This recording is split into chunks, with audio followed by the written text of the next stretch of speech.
All right. Can you hear him? About to record again. Hello? All right. Back on. Can you hear me? Mm-hmm. You can't hear him? No. Are you plugged in Spin here? the headphones. Oh, god damn you, Luna. I didn't know they plugged in here too. Hello? Hello. Can you hear me? Yes. Did you see the move you What? said? The what? The movie. I saw like 2/3 of it. Okay, I'm rocking about 3/4. Yeah. You haven't seen it all? Not parts of the ending. Were you asleep? I didn't finish it. And then I thought I was going to. And then Devon came over and we watched it up until that point. And then he left. Gotcha. So you missed the same parts like twice. Yeah. That's fine. Luna, thank you. I have to take you out if you're getting up. You have to stay with me. I don't trust you. I'm just gonna go read in bed. You want me to take her? Okay. But if Are she you gets gonna up, be problems? I'll take her out. But she didn't go outside. Like, meaning death? Huh? Yeah. I'll take her out. I know you guys are tired of her. I'll snipe her. Goodbye, Luna. Have fun. Snipe. Enemy spotted. Wesley Snipes. It's my dog. We're doing a Wesley Snipes movie in a couple. Is there a volume adjuster? Or are they just kind of Sand with muscles.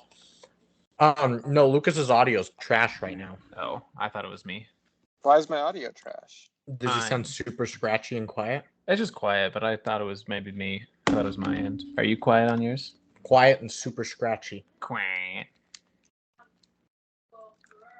Good girl. Keep talking. Talk to me, Goose. It's been the same as it's always been. Same as it ever was. Yeah, this sounds better on this one. Same as it ever was. Same as it ever was. Same as it ever was. Because you didn't plug it all the way in. I Same didn't? as it ever was. I checked it like 2 or 3 times. Same as it ever was. Same as it ever was. Same as it ever was. Same as it ever was. I hope it's the same as it ever was. Same as it ever was. Yes. Same as it ever was. Did you already mention that? Oh, Seth, what are you doing here? You weren't supposed to be on this episode. Or maybe only for the last half. No, I figured. Same as it ever was. Same as it ever was. You assholes. I don't ask questions. Asking questions is rude. Of people. Is it? The questions are the same as they ever was. Same as it ever was. I'm going to look extra short. Oh, I could sit up, I guess. No, you need to be in the camera. But my back, Brandon. Is my back more important than the content? Lower the chair a little bit. You can do that? So maybe like you guys come in, you're like, hey guys, you see that huge fight between that family, the Mitchells and the Machines? And then I'll just be like, same as it ever was. Same as it ever was.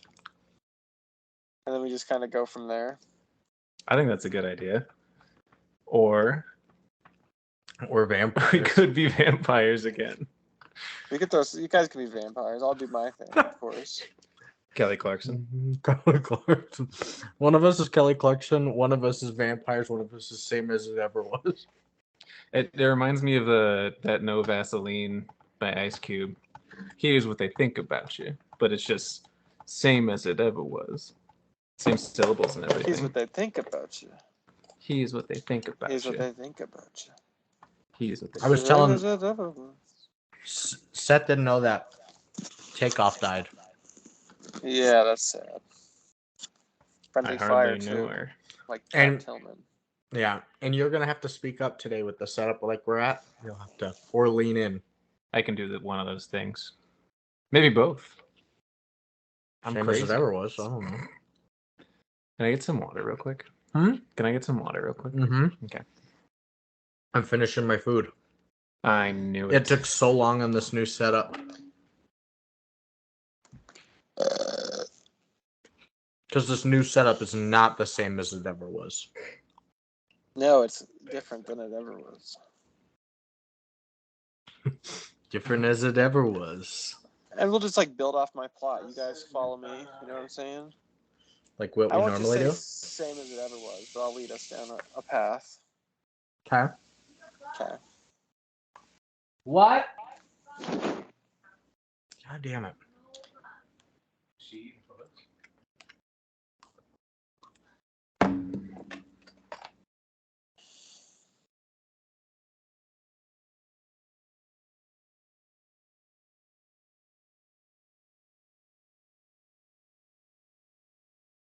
Same as it ever, cat.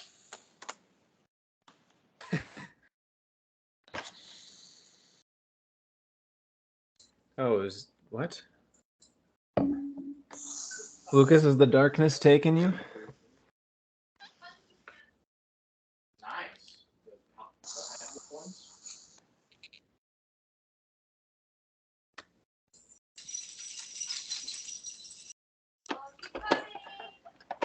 Oh, no.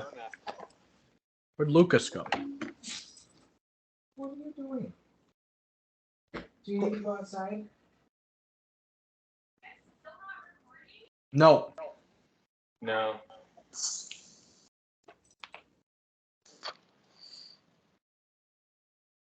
Why?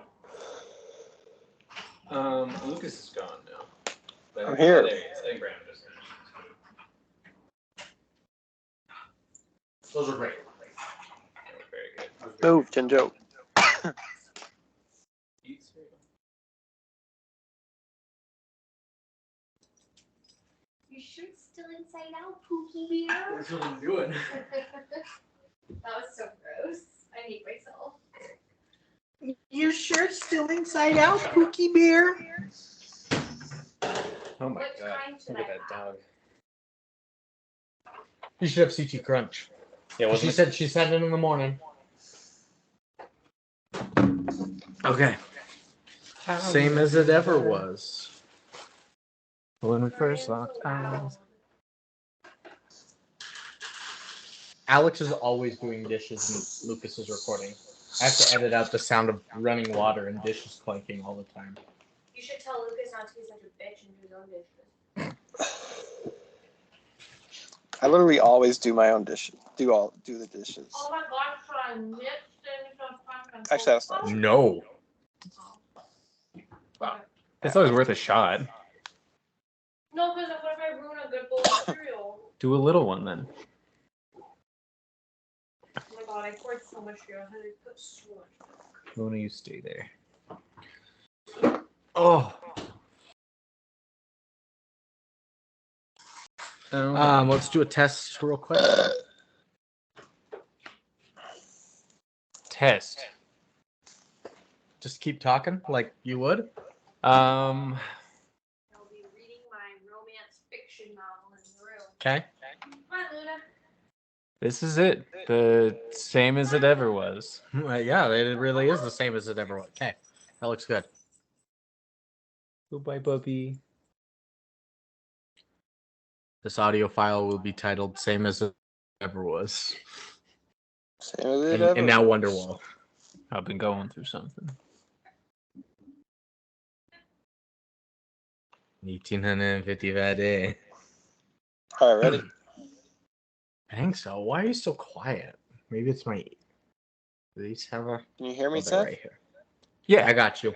it's a quiet gravitas. You're good. Well, thank you.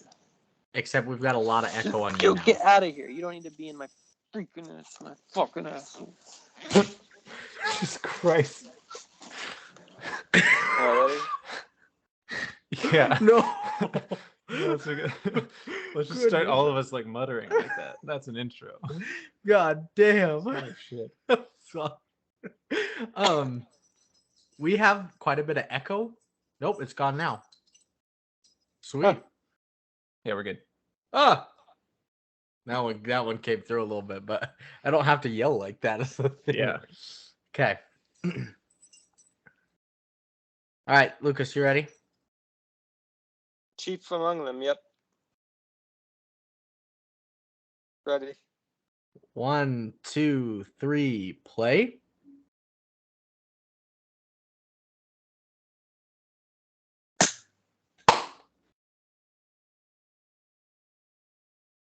Lucas, your audio is sounding a little like raspier than normal. Is it? Yeah, just a touch in Yeah. our ears on Skype. A little quiet, Still? maybe. I thought we would fix this. Do I need to speak up a little bit? No, it's like different than before. Yeah, just a tad.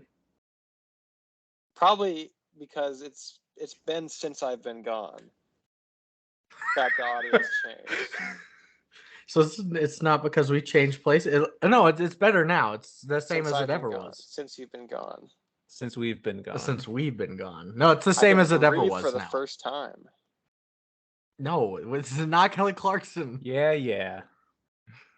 next to you. Same as that. It's thought not you were- next to you. I thought you were gonna tickle me. I was so scared. No, it is. But It anyways. is same. Yeah, as it ever was. You Good. may have some questions like, how do I work this? Where is that large automobile? This is not my beautiful house, and this is not my beautiful wife. Same as it ever was. And since you've been gone. Yeah, that's actually Kelly Clarkson's biggest song. Why are we doing Kelly Clarkson again? It doesn't make sense. We always do Kelly Clarkson. She lives among us.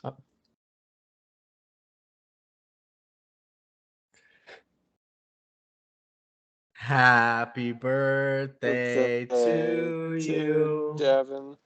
Happy birthday to Devon. you. Happy birthday, dear Devon. Devon. Happy birthday to Devon. Devon. Devon. Happy birthday, Devon. So come Who's out a not day here. who is not here on his birthday episode. So we were gonna record Sunday night, and now it's Tuesday night instead because Seth's living situation and Devon's living situation both went to shit. and then Devon was like, "Oh, I'm gonna make it on Tuesday," but now sadly he's not here, but he feels bad about it. But we're still supporting him in his birthday episode, and we continued with it because that's what friends do. That's what friends do. He was here earlier. Watched the movie with me. He did watch the movie with you. Hmm. What time About was that 3/4 at? of it. Like 5. Oh, damn. So he was there from 5 to 7 and then left? Mm-hmm. Damn. We just missed him. But that's okay. You know what they say about all-stars. If you have 4 of them, one goes down. You still got 3 of them. You never Like shine if you don't glow. Like the Warriors. Oh, yeah. Like Smash Mouth. Like Smash. I don't want to be Kevin Durant anymore. You don't want to be the sneaky snake? Who were we all again? I was Curry. You were Durant. Yeah, you insisted on being Curry, so we insisted that you were Joe Rogan. Because I was the. That's where, Yeah, like, that's where Joe Rogan came up. If you're gonna be Joe Rogan, like there's gotta be. Or if you're gonna be Curry, you guys gotta be a trade-off. Joe Rogan, the point guard of the. Joe Rogan, point guard. Point guard of the Golden State Warriors. You're about All-time the same. 3-point leader. You're all point guard height. They're both athletes. Joe Rogan's a great boxer. Is he? Or like an MMA. He packs a hell of a punch. I remember he used to do some like semi-professional fighting and whatnot. I don't know. Joe. Yeah, I don't care if you know or not. I could beat that guy's ass. What about Kevin James? I could beat that guy's ass. What about Francis Ngannou? I could beat that guy's ass. No. I don't know who that is, but I could take him. Francis Ngannou is like... Is he still the heavyweight champion, or did he get that revoked? Or Yeah, he's a heavyweight champion. yeah, heavyweight champion. He's the biggest Of the guy. UFC. You remember I could beat when? that guy's ass. Remember when we watched Jackass and he punched him in the cup? Oh, that was the guy? That guy. Oh, okay. I could beat that guy's ass. Yeah. He couldn't catch me. The same as it always was. Same He as it just ever couldn't was. catch me. So this Yep, is the today Devon. we're watching the Talking Heads movie, Don't Look Back. What? Oh, they have a movie? They do. I think it's a concert movie. I think it's generally considered the best concert film of all time, or one of the few Hmm. that could Oh, grab that title. nice. That's pretty sick. It is That cool. is I like pretty- the Talking Heads a lot. That is pretty tight money. Oh, Jinjo, get out Oh. of here. just any like loud noise is either Lucas ruffling a bag of chips or Jinjo knocking around spoons on glass tables. No chips tonight. Jinjo. No chips tonight. That's when he was staying at our place. We're like, Lucas, quit with the chips. I'm on mute. Oh no, I'm not. That was good with that old ass mic. So it was a Devon choice for his birthday, as we've done up to this point. And I asked him, whether you're gonna be on or not, we're still gonna do a movie of your choice. So he picked one for us. Another Devon's choice that happened to be animated, but it's the 2021 film, The Mitchell versus the Machines. Had any of us seen Mitchells. before? Yeah, not just Plural. one. Oh yeah, the Mitchells. Mitchell, like some guy. My boy Mitchell. Shout out Mitchell. Shout out Mitchell. If Mitchell joins our Discord, I'm gonna lose my mind. He Mitchell doesn't know Bone. technology super well. Oh yeah, Mitch. Well, that's not a Mitchell. He's just Mitch, I think. That's Who got. knows? There's no way Mitch is on his birth certificate. This baby's Mitch. Goodness gracious. We're sorry, Mitch. Yeah, I'm refraining from saying. I mean, Anyway, it's got to be do you- short for something. That's not do you like think- an insult. There's no way his name is Mitch on his birth No, it's certificate. not. I'm pretty sure that is an insult. That's not an insult. They're just roasting a It's like man's saying name. someone's name No, is it- Bob. You're just like, that's not his name. That's Who not his goes birth by? certificate. Yeah, or like Brad. Or Dick. It's Brad Thew. Yeah, No. Dick. Bradley. Dick. You went Bradthew before. Who looks at a Bardo? baby who puts Dick on the Bardo. birth certificate? Brandon, Nobody- short for Bardo. Nobody's name is actually Tim Thomerson. Okay. It's Timothy Thomerson. Is bitch short for bitchel? Bitchel? Yeah. Mhm. Oh, there we go. Elijah Mitchell versus the Machines. Oh, There shit. we go. That Anyway, would be a good one. We watched The Mitchells versus the Machines from 2021. Had any of us seen this before?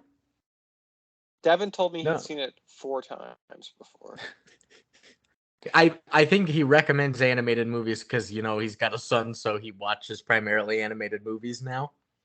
Aside from Transformers: The Last Night on repeat, Good he loves movie. that one. that's so Good strange. movie. Good movie. Good movie. But none of us had seen before. Marina said she had seen snippets of it from time to time when she worked at Watson's. All the kids Yeah. had wanted to watch it there, but and so did you watch it twice then, Lucas? I did. I probably, yeah. And I had quite literally never heard of this movie before Devin had texted it to us. Really? Yeah, and I'm pretty plugged in. Zap. 1,000 movies. Congratulations. Thank you. I got a lot of people to thank. Mainly Jinjo. Is that Lou? Yeah, I'm gonna go take Louis' collar off real quick. You continue. Oh, he's drinking. Yeah. It's my 1,000th movie I've watched in my lifetime, according to my Letterboxd profile. Jinjo's doing a very similar thing to Louis. If you can hear him. I can't hear any of it. Okay, it's a movie called Love from 1967, directed by Clive Donner. And I've Love? watched it because Love, L-U-V, because it's starring my lady Elaine May. Oh, And hell it was, yeah. It was delightful. It was delightful. What did you give it? I haven't given it yet. Okay. 90. He doesn't- Though. He doesn't give, he only receives. All right, movie, what do you rate me? I feel like we've done a bit like this before. So that's our movie today. It's for Devon. Before we get into it, we're drinking beers, and we are drinking the ones that Bilson had sent us. We're doing what it is a Leavenworth Gets me every time. Bilson. Yeah. It's from Leavenworth, Washington. It's Icicle Brewing Company, and it's called Dark Persuasion. And you're allowed It to is- just send alcohol in the mail? I didn't know. Yeah, you can buy like absinthe airmail style. I don't know if it's in the air specifically, but that was one of the only ways to get Absinthe in the yeah. air. Anthrax. You get anthrax in the mailbox. Of course, you can get alcohol. I guess. Yeah, it is kind of weird though. People have been delivered a bomb. Of course, you can get alcohol. What are we thinking? Is it legal? Is I guess my Your bigger question, not the question. capabilities of it. Yeah. Every act of terrorism just lowers the bar for what's legal. They're just like, you're allowed to send bombs in the mail. That's just part of the deal. One guy did it, so now Sorry. we all get to do it. We didn't put that in the rules. We're not allowed to check people's mail before they send it off anymore. It's fine. When they ask, do you have any lithium batteries, explosives in there? You're like, You're not allowed to ask that. no. Are you a cop? No, Are I'm a you- mailman. Because if you say you're a cop, you have to say, if you are a cop, you have to say you're a If cop. you're a mailman, you have to tell me legally. That's part of their code. The mailman rules they run deep. Their roots run Blood deep like deep. the Lakers. He packaged this box up real nice. They were like Tetris style. well, like basically like a styrofoam setup inside where each can could sit in, and then styrofoam stacked in between the cans as well. It was a beautiful setup. But Damn. He's nicer to our package than I was with my own stuff packing. to your package, Yeah. to your meat, because you're always beating it. I'm sorry, I'm outing you here now. Don't hijack Bilson's segment to talk about What masturbating. the hell? There's a time and a place, and it's never and nowhere. What the fuck? It's on the podcast, and now. So let's just say thank you. We're getting carried Thank you, away. Wilson. I haven't even said what we're drinking. Yeah, you did. You I said it's dark. It's a dark persuasion. persuasion. I didn't put what it is though. Drinking bad squatch again. It's a dark persuasion, and it's a German chocolate cake ale. He says you can finally have it in your Coke and drink it too, in your cake and drink it too. Dark persuasion is brewed with rich coconut, vanilla, and pure cacao, which evoke flavors of German chocolate cake. Dark roasted specialty malts enhance the chocolate character, and Potto hops balance the sweet, milk sugar, and malty goodness, making this milk stout decadent and oh so drinkable. It is 6.5%, and let's crack it. Oh, Ah! It's depressurized from the bombs in the package. From all DB Cooper's bombs in this bag. DB Cooper's bones. I bet this is going to be thick. Yeah, it's supposed to be cake. Everything's cake nowadays.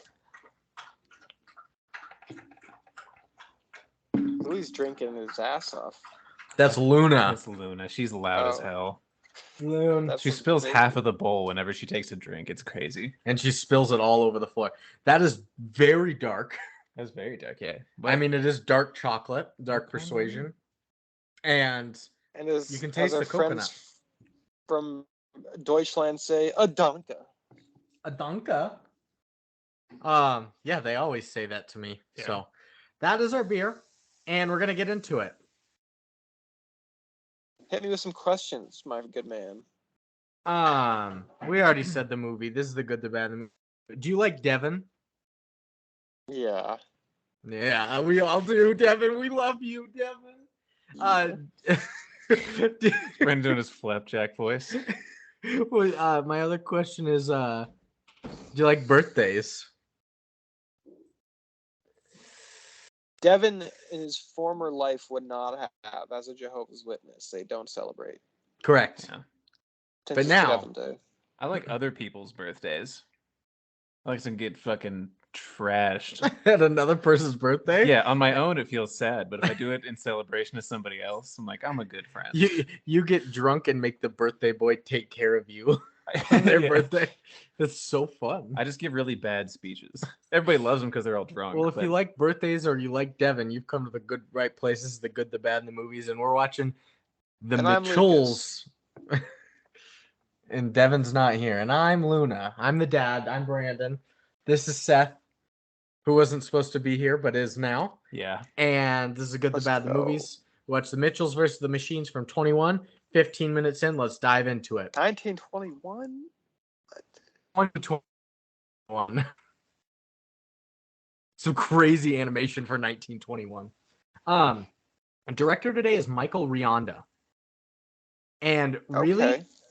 there's two actually, him and Jeff Rowe. Jeff Rowe is only credited for Teenage Mutant Ninja Turtles Mutant Mayhem, which is filming right now. So he hadn't done anything prior to this. And Michael Rianda has only done shorts. He did one called Work, and he did one called Everybody Dies in 90 Seconds. Interesting. I wonder if the short is 90 seconds long. Potentially. It's kind of the animator's route. It's not typical of the other sort of Hollywood directors. Is a lot of these guys do make shorts and then sort of graduate to feature films. Mm-hmm. You know what I'm saying? Yep. So that's what we got for them. Writers, Cool. You've still got Michael Rianda and Jeff Rowe. And you've also got the story coordinator was Pete Zilagyi, Szilagye.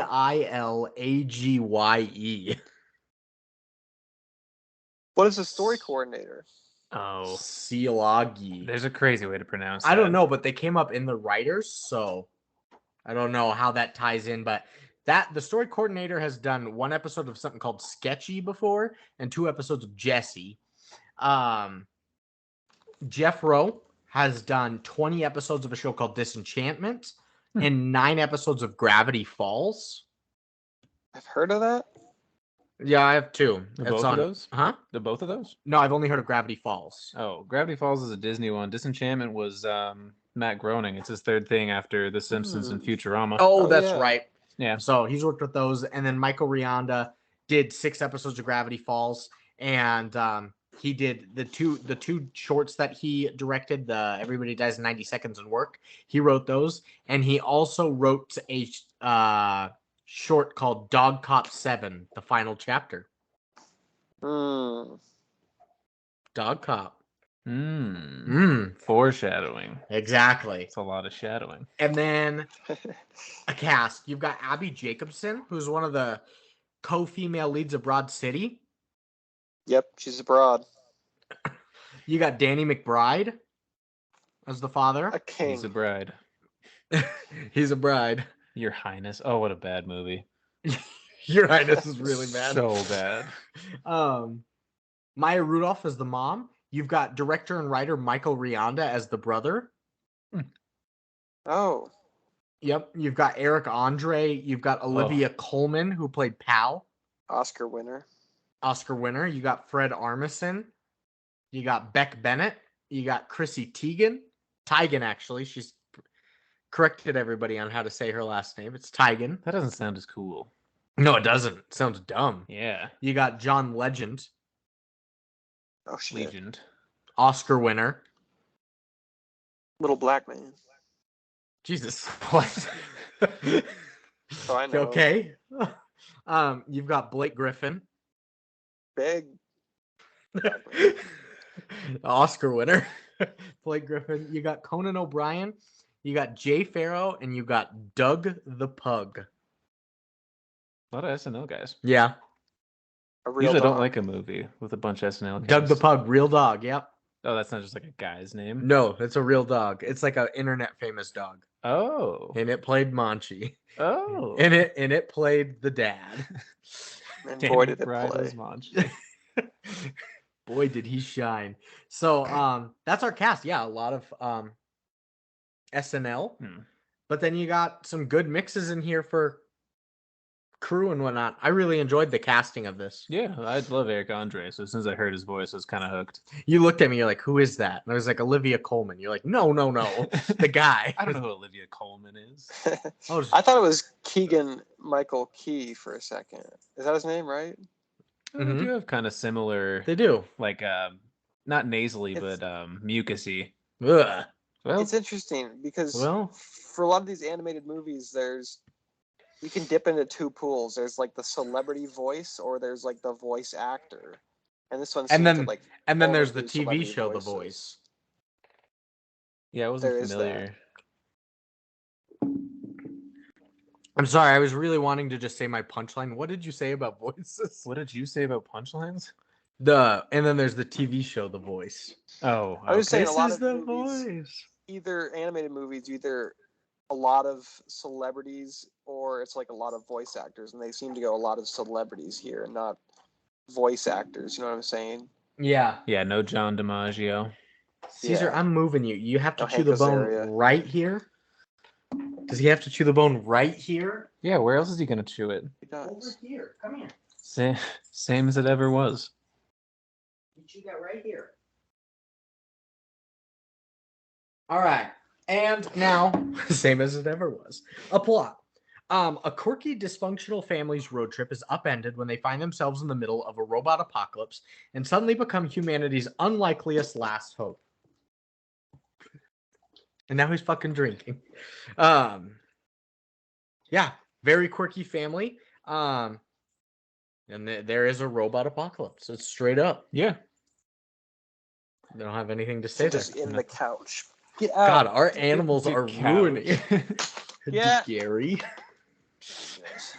So Top 5 moving moments. So let's go into some history. The Mitchells vs. the Machines is a 2021 computer animated sci-fi comedy film produced by Sony Pictures Animation. The film was originally planned to be released theatrically by Sony under the different title Connected in 2020. But due to the impact of the COVID-19 pandemic on movie theaters, Sony sold the main distribution rights to Netflix. Netflix retitled it to Rihanna and Rose's original preferred title, The Mitchells vs. the Machines, and released it in select theaters on April 23rd, 2021, before its streaming release a week later on April 30th. The film received critical acclaim for its animation, voice acting, action scenes, themes, humor, and the first Sony animation LGBT representation. Yeah. Interesting how Sony would ditch it. I guess they didn't really have the platform set up at that time to be able to stream something. Yeah. So they just sold it off to Netflix. But I don't know, it's interesting that they kind of sold it off right away. Yep. Also in 2015, after completing his tenure on Disney Channel's animated series Gravity Falls, writer and director Mike Rianda was approached by Sony Picture Animations, asking if he was willing to pitch any feature film ideas to them, to which he agreed to do so. When brainstorming, Rianda drove down to his hometown of Salinas, California, and recorded a list of potential ideas for a feature. He then settled on developing a story that combined his own personal experience with his family, as well as his child fascination with robots. He made his manifesto of the film titled Control Alt Escape, which I think is a fucking fire title. That's pretty cool.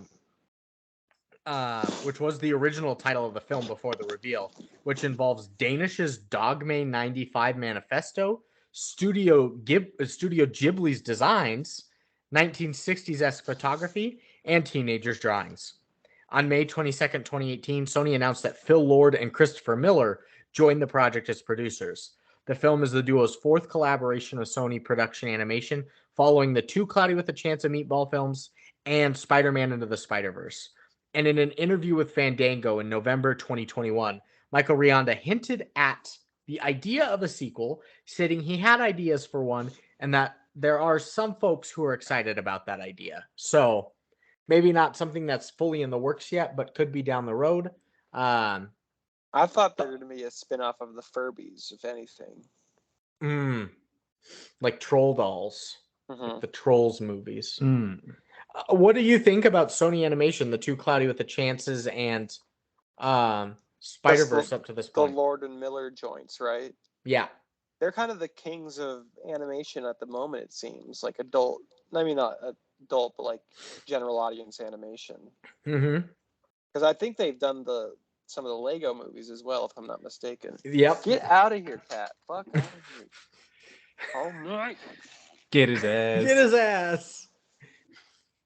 Yeah, they did do Lego movies, which were huge successes, huge Oscar snubs. Like everybody was like, well, this is winning, and then it didn't even get nominated. So that was a weird one. Spider-Man Into the Spider-Verse was groundbreaking superhero animation film. And then Cloudy with a Chance of Meatballs were good. Very good. Haven't seen those. Not part Just check them out. 1,000. Ah, damn. I don't know. I'm not Just a check them giant out.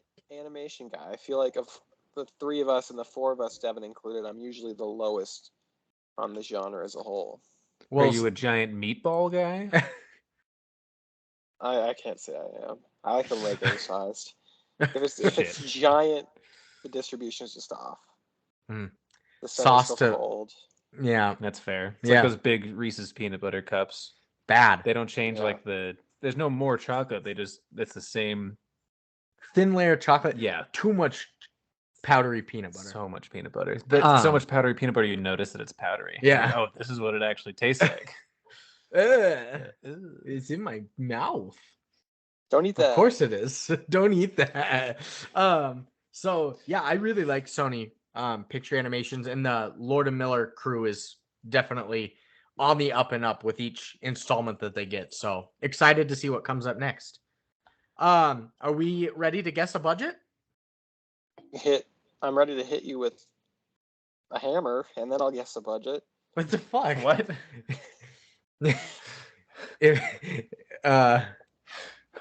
if if you hate your friend and you hit him with a hammer, spend some time in the slammer. I got a good lawyer. In the slammer is a copyright. It's trademark of The Good, the Bad, and the Movies. Anybody who tries to imitate will be prosecuted, not persecuted. Technically, I can file you away as a piece of construction equipment, and therefore hammering is liable. Therefore, you can't. Your No, lawyer you can't technically file him as a construction tool. Your lawyer would go out on the ground saying it was just for you to hammer me because I thought it was a nail, Your it's a home Honor. improvement project. He was Oh? drywall in my files. this guy That's kept not making my Tim fault. Allen noises. I thought he was a home improvement project. You wouldn't hit him. You wouldn't hit a home improvement guy. That's like such a Not with a bold claim. You know, hammer, anyway. some Not with a people like hammer. Maybe just like to- reactionary to You get out of slap him a things. bit. Some people like claim like schizophrenia or something or bipolar to like this wasn't like my normal actions, but I'm sorry, Your Honor, this man's a nail. I thought it Legally. was walls I had to tear down, Your Honor. He was an abandoned building, I swear to God. Bonk. All right, I'm gonna guess $30 Ooh. million for this one. It's a pretty decorated cast. Seemed like a lot of care was put into the animation. 30 million. I don't know, 42 million? Brandon, are you dead? I was hitting the head with a hammer. Oh. Of course You I'm are. dead. I Was it can't 40? believe you guys forgot that bit already. Well, yeah. You play dead constantly. to I be do. fair. So 30 million, 42 million. Old Possum Snedeker over there. I don't have an exact number. I have a range for you, but Seth wins today. Oh, It's 50 to 100 million. Wow. I don't feel good about that win. If it's 50, you definitely won. Yeah, but it I could wonder have been why it's such a- 100. Such a big range. Yeah, I don't know. They lost all their money in the files. And then I don't have a. Yes. They just guessed. How much do you guys think this cost? I forgot to keep track of what we were doing. The Oh, accountant. fuck. Somebody hit that guy with a hammer. Where's my hammer, honey? Your wife's in on it. Where's my super suit? But it's worth. The Where's my Incredibles hammer, 3 is just Frozone, but he's turned into Hammer Bro, Hammer Boy, just runs around hammering people. He's not even a hero anymore. He's a villain. Yeah. This man just hammers people. The Hammergler. So Ooh. I win. He runs around all the time like, hey, you want to get hammered? Somebody's like, yeah. And then he smacks him over the head and he's like, I thought you meant like going out to get drinks. Brandon, are you sure you're not stealing anyone else's idea? This sounds not Nobody's- original. Nobody's ever come up with the Hammergler. I don't think that one sounds new. The other thing maybe is probably good done. But the hammer go I can probably say Without a doubt, this is the first time anybody's ever said that. 1,000 to 1 odds. That's a unique sentence. So we're guessing the box office? So there's what I was gonna say is there's no box office because it was sold to Netflix, so we can't compute that. How much But- did they buy it for? I was gonna say, Can we guess? sure, Is there a number? there is. $60 million. Okay. $200 million. Damn. I'm crazy. Lucas is our winner here. It's 110. Oh, what an interesting way to go about your movie. Is to just sell the rights off after your budget. I guess that's how it kind of goes, anyways. But they don't made have to it worry back. about the box office. Yeah. Yep. Fuck it. They made it back and more, especially if it was 50 million and they sold for 110. So on January 21st, 2021, Netflix bought the worldwide distribution rights to the film for 110 million, with Sony retaining the home entertainment and theatrical distribution rights in China, though. Big market. Yeah, so Sony still made quite a bit. Netflix reported in July of 2021 from their quarterly earnings report that The Mitchells vs. the Machines had become the service's most viewed animated work. In the quarter alone, with 53 million households having watched the film in the first 28 days of availability. So they made it back. Netflix, $2 a view? Check, please. Is that how that works? They get $2 every view? No, I'm just saying, like, if you're getting a Netflix subscription, if 53 million households, like Netflix things, watched it, that it would only need to be $2 per view to make back what they did. Interesting. Money's kind of crazy and impossible to. Have you ever thought about money? Yeah, I was thinking about that when I was watching Dog Day Afternoon. Because I was like, beautiful. This is dangerous, and he just wants like paper in a box. And then he's gonna leave. Yep. But he would kill somebody if they didn't give him the paper, which I know is like everybody thinks about it like that. Like, oh, it's such a social construct. We made money up, and I get why it has value. And calling it paper is kind of dumb. But I was thinking about that. Like, why is he doing this? You ever think how weird it is that the value of paper changes? Like we put a 1 on that, but the 1 becomes less 1 than it used to be 1. It's like a 1 is a 1. If there's a starving guy and there's like a burger or like $1,000 in front of him, is he just gonna take the $1,000 because it's paper? You know what I mean? It's weird. It's weird to think about objectively. Even like the gold standard, that was still popping off. That's still weird. Yeah, but at least it was based on weight and purity. Like that's easier. Yeah, but it's still just like a resource that's not really, especially back in the day, it's only a good conductor. You can't really use it like practically in a lot of things. Fancy. It's just fancy and So like what was the point of making that? Like this is the thing that everyone's going to care about forever. Wow. Deep.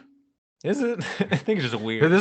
When you said Dog Day After, I was thinking about money the other day. I thought you were going to say, thinking about money when I had to move out of my apartment. When I got kicked out of my apartment. Yeah, that too. Thought a lot about money there. I've been thinking a lot about money. And the making of it. And how. And when. And why. The big why. You want to cheer yourself up and do a tagline? Sure. Here you go. It's right there at the bottom. Oh, one tagline? I know. I'm pissed. I'm in a worse mood than ever. Prepare to get weird, because the world depends on it. Whoa. It kind of celebrates their sort of quirkiness. Their uniqueness. I like the tagline. Quirked up white boys. Sure. Saving the world. One hammer at a time. Did either of you guys ever watch the Whitest Kids You Know sketch show? Oh yeah. A couple of them. We used to watch those all the time. It's a tangent, but the director of that, or one of the guys in that, is the director of Barbarian, that horror movie. Oh. Okay, that's interesting. The alive one.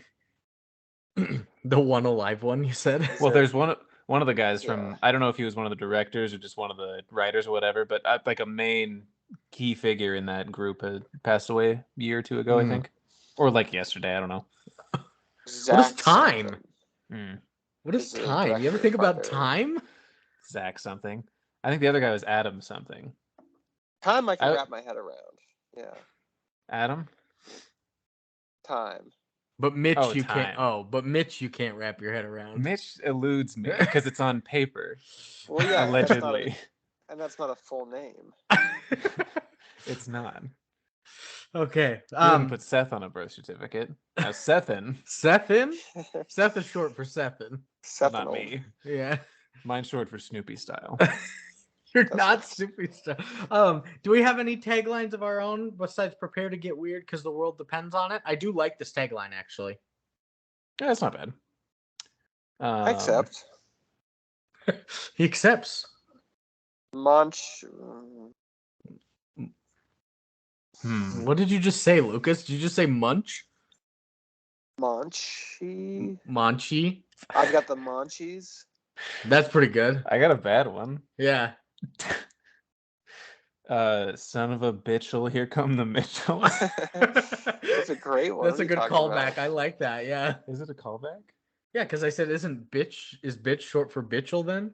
Oh, yeah. I remember you saying that. I did not equate it to the word Mitchell for some reason. I was like, I don't know what a We weird thing literally to just say. said Mitch and Mitchell. I know, I'm dumb. I'm just a guy. I'm just a guy. I had a worse joke. My sister lives on Avenue D. Mhm. I'm just bringing this up. I'm sorry. But I was going to drop my Yeah, cat because you off. should have brought it up earlier. Yeah. I was going to drop my cat off, and I was thinking about Avenue D, and I was like, that sounds like a British guy handing you porn. He says Avenue D. I laughed so hard to myself. Avenue Day. That's I was so laughing good. so hard to myself. I said out loud. I was listening to music out loud in the truck. Like, that's the dumbest thing I've ever said. Hello, Governor. Avenue Day. There's just a This is a guy street with, called like- Avenue D. Yeah, well, it's there's A through F. But yeah, he's just got like Polaroids and naked women that he was handed out on the street. And He's you got told one your of those. sister all about this? No, Oh. this is the first time. She opens up the door. That's the first thing you say, and they're like, "Here's Pam." I debated not telling a human soul what I thought, but I trust you okay. guys. All right, that's gonna end tagline. So we're going Look into how continue. facts. The facts versus the machines. The Mitchells versus the Facts. Monchi facts. Pal facts. I was gonna say Pal Facts. I think we did Hal Facts. We did do Hal facts. Space Odyssey. We could do Avenue D facts.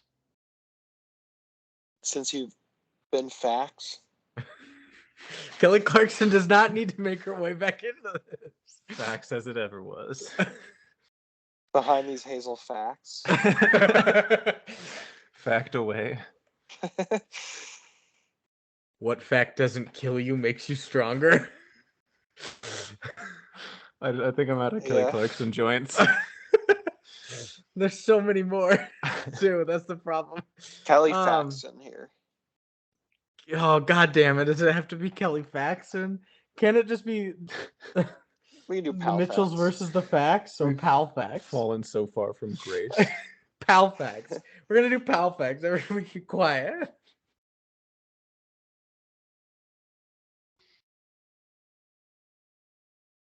All you hear is Yeehaw. all you hear is Caesar in the background gnawing on a bone too. I got some good facts for you.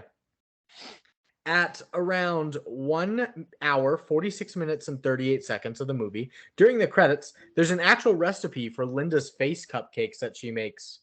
Ooh. We should do Okay. that. Make the face cupcakes? Yeah. With some fondant. Nailed it. Those cupcakes were very droopy and melty to be fondant. Yeah. Not gonna happen. All right, next one. I'm trying to think of what it'd be. This one is crazy. It's water. This one, what?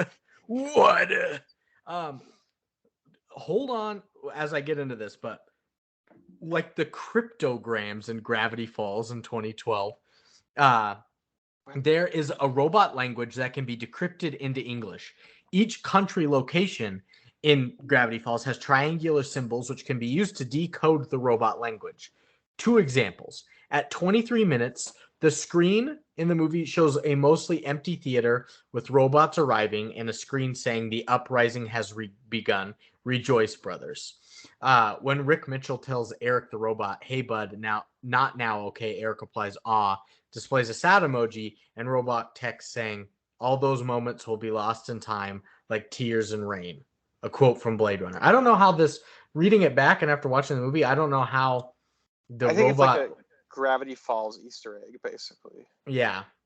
It's like the little robot language in their eyes or something that they do can be decrypted. So Put a lot of work into that, connecting it to Gravity Falls. Yeah, I know, right? Yeah. Or did your neck just lock? Yeah. That's what that was. Yeah. My next one. Oh yeah.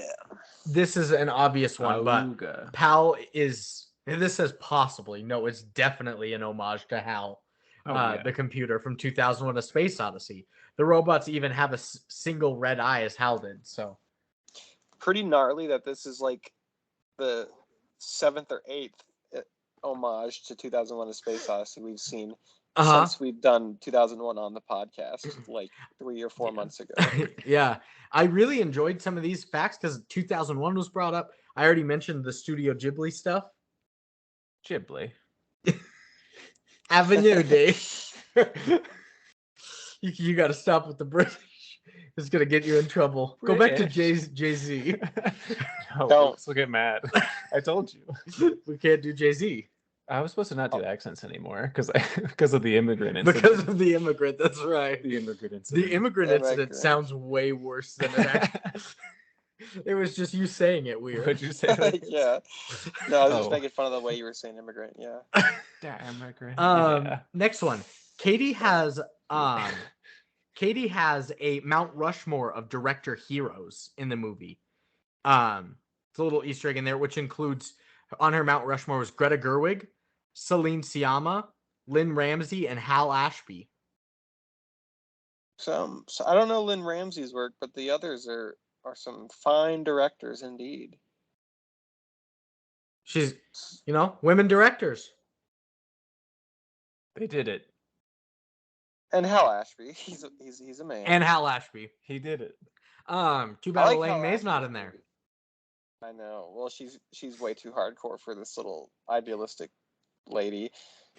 Hal Ashby's cool. I like his movie a lot. Being There, that's one of my favorite Hal Ashby movies. He did a movie called Shampoo. I know. Harold and Maude is a Hal Ashby piece. Yeah. I don't know any of these people. Those are movies. What? He just named off a movie. You thought Shampoo was a person? No, the 4 people on the Mount Rushmore. Oh, not the movies. I didn't think Shampoo was a person. Because he said Harold and Maude, so I thought you thought all those things were people. And no, Harold and Maude I've heard of. Oh, okay. You guys had mentioned it. We did. Or something. Yeah.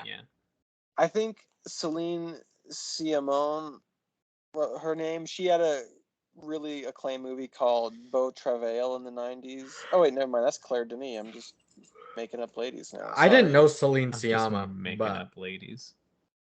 And then Greta Gerwig was the Ladybird. She did Ladybird. The little bluebird. No, Ladybird. Celine Sciamma did Portrait of a Lady on Fire. That's a good one. Oh shit. Yeah. The female version of Call Me by Your Name, basically. Call Me by Your Labia. What? Jesus Christ! The opposite of name is not labia. The opposite of name is hate torpedo. I need to put that down in tangents. That's kind of a running gag at this point. It was a tangent at the time, and it evolved into something worse. Yeah, I guess really devolved is the word for that. And yeah, Greta Gerwig. She also did the remake of Little Women that came out last year, 2 years ago. Walking down the street. I don't know what that Little Women. It's a classic novel. I'm sure she's got good text. Kind of like The Tempest. And you know how much I love The Tempest. Yeah, it was your number one. I wish my sister was here. She knows like everything about Shakespeare. It was your number one above Space Chimps and Titanic. Well, yeah. In terms of Shakespeare. In terms of Shakespeare works. My next one here is at 3 minutes and 28 seconds into the movie. The first movie disc on Katie's desk is Y2 Papa Tombian, which is a parody name of E2 Papa Tombian, which is a parody. Also you. What? Father? Is that like a Et tu Brute? I know what that says literally. I think it doesn't matter. A movie called E2 Mama Tambien. So that's if you let me finish. If you let me finish my fact, I want to guess instead of interpreting the. Hold on, Seth. I'll explain. So E2 Mama Tambien is a Mexican Alfonso Cuarón film. Yeah, directed by Alfonso Cuarón. from I 2001. appreciate your inquisitive nature. Thank you. Who? Alfonso Cuarón. One of the great directors of the 2010s. He did Gravity. Oh, okay. Roma. He did one of Roma. the Harry Potter movies. Ugh. Yeah. Well, now I feel dumb. So yes, Y Tu Mama Tambien is a coming of age story like connecting with your mother. So the one that's on her desk is Y Tu Papa Tambien. So that she's going to be connecting with her father. That was it was about banging a lady. Y Tu Mama Tambien was a great movie. Great movie. Great movie. All right, I'm sorry for interrupting. But yeah, so another little thing there. Next one, at the beginning of the third act of the film, I don't know when the acts are, but Katie is recording the family on a camera, which reports having 42 minutes left in the battery. At this point, there are approximately 48 minutes left in the movie before the end credit sequence begin. Additionally, the date on the camera is September 24th, 2020, the day on the film, the day the film was completed. 42 may also be a reference to Douglas Adams' novel Hitchhiker's Guide to the Galaxy, which is the answer to the ultimate question of life. The universe and everything is 42. Mm-hmm. Do you know Hitchhiker's Guide to the Galaxy? I'm familiar. What does that translate to in Spanish? I don't. Hitchhikers. Guido. El Hitchhiker's Guido. I don't know what galaxy is. El Hitchhiker's It might actually Guido just be like Galaxia. I was going to say Galaxia or something. Yeah. El Hitchhiker's Guido to Galaxia. It's perfect. No, that's Spanish. Good little whimsical shout out series of Rat Boy. novels. Yeah. Next one. This is a good one because it's going to bring up another movie we talked about already.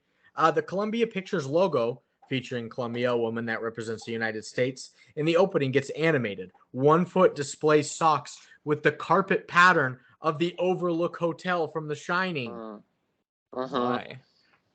Why this movie did so many things that you could ask why. It's a little bit of the Ready Player One thing where they're referencing a lot of different stuff all over the place just because. And at the start of the movie, Katie's dancing in a room and she displays the socks with the same pattern. So there's another she's one like, connection. Yeah, Katie's a little movie lover too. Yeah. Okay. Yeah. I see. So of course she loves the Coobs, even if not on The Coobs. Big Frog. Big Frog. Penultimate. When Pal is first revealed to be the mastermind of the robot uprising, spoilers. Why did I say it afterwards? She's shown as standing on 3 books. It's not going to stop anybody from listening. Yeah. Anyway.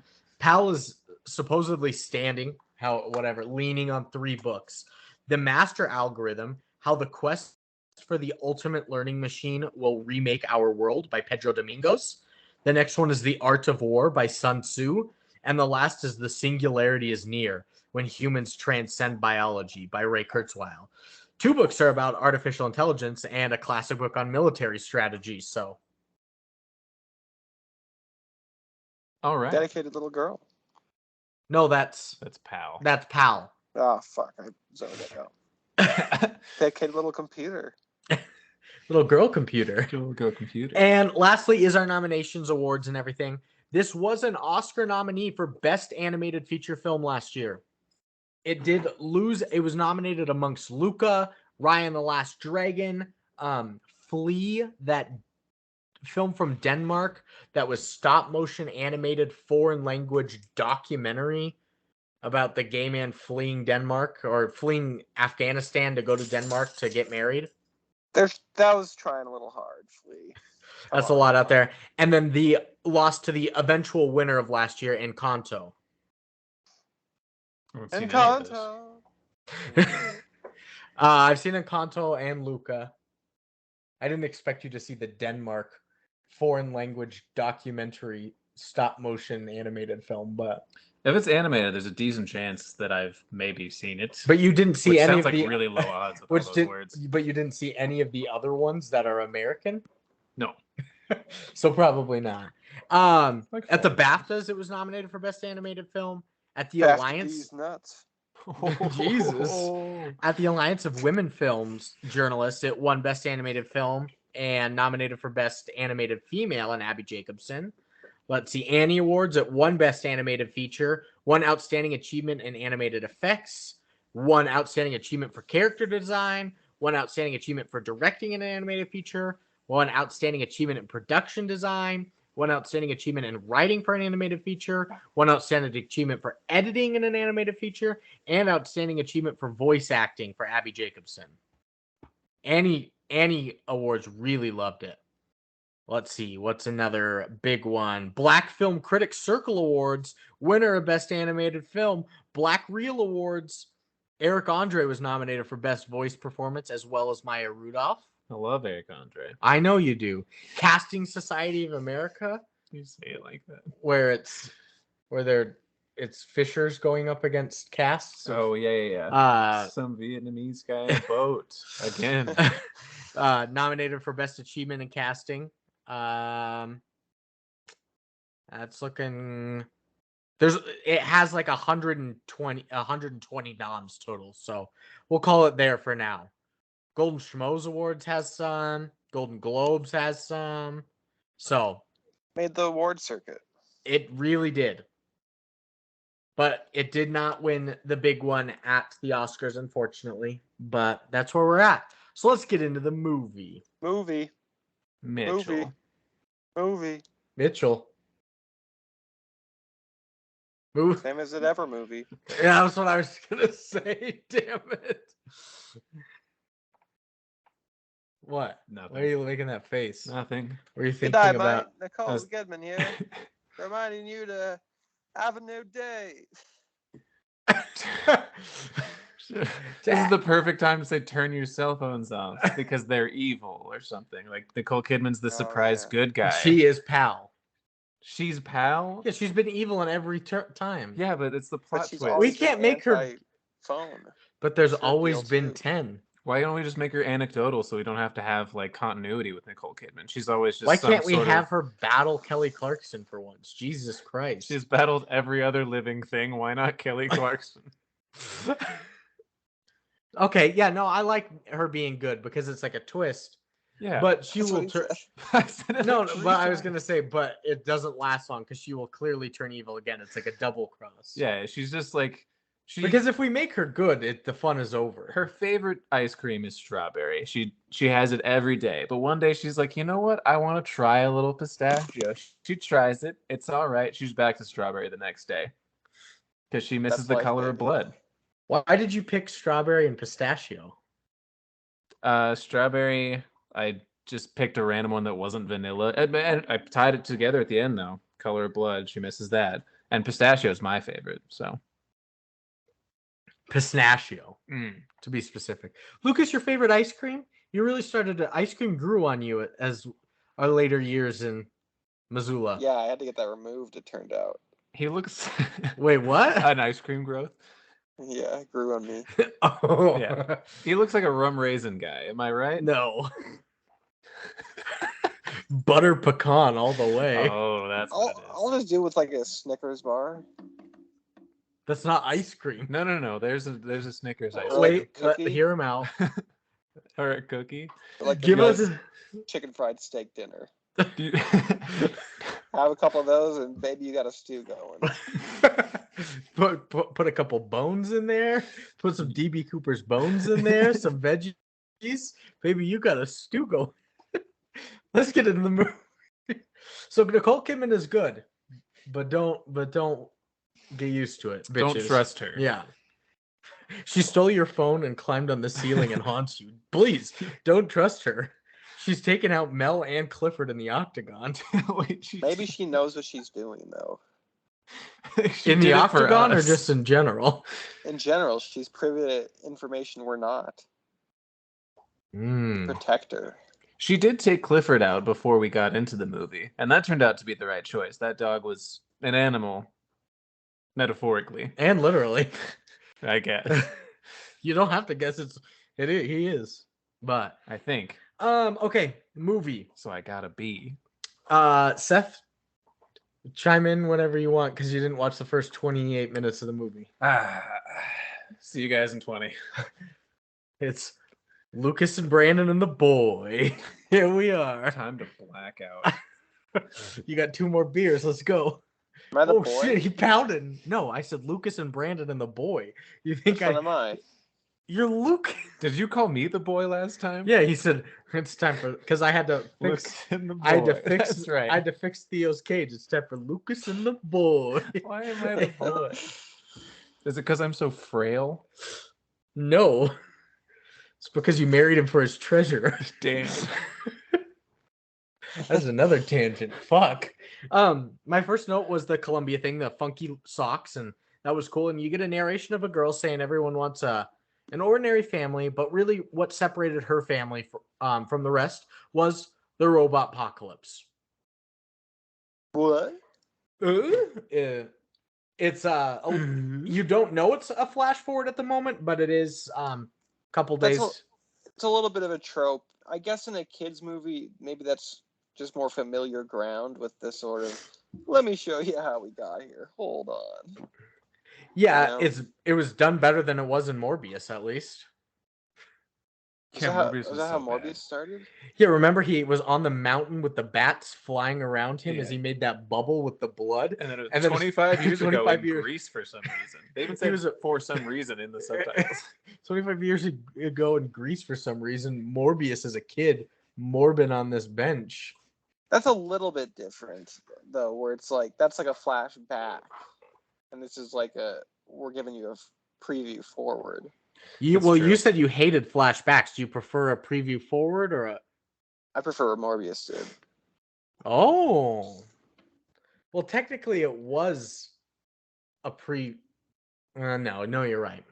But yeah, she says that's what tied them all together. You can already tell how quirky the movie's about to be because she's talking about her dad right away as he's like driving the car and whatnot. Her brother loves dinosaurs. Her mom loves to bake and be supportive. Her dad screams like the Gabon monkey, and then it displays like a YouTube video, the Gabon monkey screaming next to him. Gibbon. It's Gibbon, not Gabon. So. I always said Gibbon. I think it's Gibbon. Like Gabon is a country. Why? That's Gabon. Gabon? Gabon. I think it's Gabon. Gabon. Gabon? Not Gabon. Gibby? Gabon zone? Mitch from the Gabon zone? Gabon pronunciation. Mitchell Bone. Gabon, mates. Gabon. Gabon? Gabon, mates. Avenue D. Hold on here. Gabon. That was right. Boy. So we're going to go with Gibbon here then. The Gibbon monkey. There's a particular animation style that I think is unique to this movie that I guess I really haven't seen, where it's like kind of like a doodles on a notebook. They're constantly like little like stars and rainbows and little additions like that on the screen, which kind of give it a little character. Which is done heavily in Cloudy with a Chance of Meatballs. Not as heavy. Not as heavily as this. Oh, hello. But that same sort of style. Yeah, it is same sort of style, and then not necessarily. I not as might be talking artistic about different and things because he's talking about like it looks like just the artwork in general, the animation style. I forgot the girl's name, the main Katie. Yeah, it looks like her drawings from the Notebook. Yeah, like, Cloudy is just like they don't have a lot. The of bad characters kind of feel that way in general. Yeah, but Spider-Man Into the Spider-Verse for sure was done kind of that way, as it's all done comic book style basically. But yeah. Still a little different, but that one I agree they are adventurous with their animation. So, and you can kind of tell it's a little meta. It breaks the fourth wall a lot between like what is reality, what's going on, what's being added, like post effect, and it's fun. And so it goes back a few days earlier, and Katie's already talking about how it's hard to find who she really is. She's always been quirky and weird. She's like, but I always found the love for movies and movies. And as a little kid, she made this movie called Dial B for Burger. Pretty she was good. A little girl. I fucking loved Dial B for Burger. That was great. And you're learning about all of her family and their quirks. But Katie, all she wants is to get into this film school in California. Been there, Katie. Huh? Been there, Katie. Yep. I was about to say film school. And so I put good for her. She got into the film school and she can That's finally pretty get in cool. with a crowd, and she leaves tomorrow. Like, it's a quick turnaround. She's like, all right, see you, family. I got drafted to film school. I gotta I put. I gotta sorry, go film ahead. alongside the Transformers in Vietnam. That's what I was gonna say. You're right. Sorry. That's Got what it. you were about to say too? Yeah, you covered it. For real? There's no way. No, I said Monchi, their little pug dog, who's Uh-huh. like kind of challenged looking. Yeah. I put that his side-eyed is going to be a plot point future on. I can already tell because Oh, for sure. they're making a note of it that he can't see straight. Both eyes go in opposite directions. Yeah, he's always seeing double vision basically. And he's munching here. nice, that's pretty good. For not seeing this part of the movie, you're tuned in right now. Munchin. New M word. What's the old one? I don't know. Yeah, I wonder. Morbius.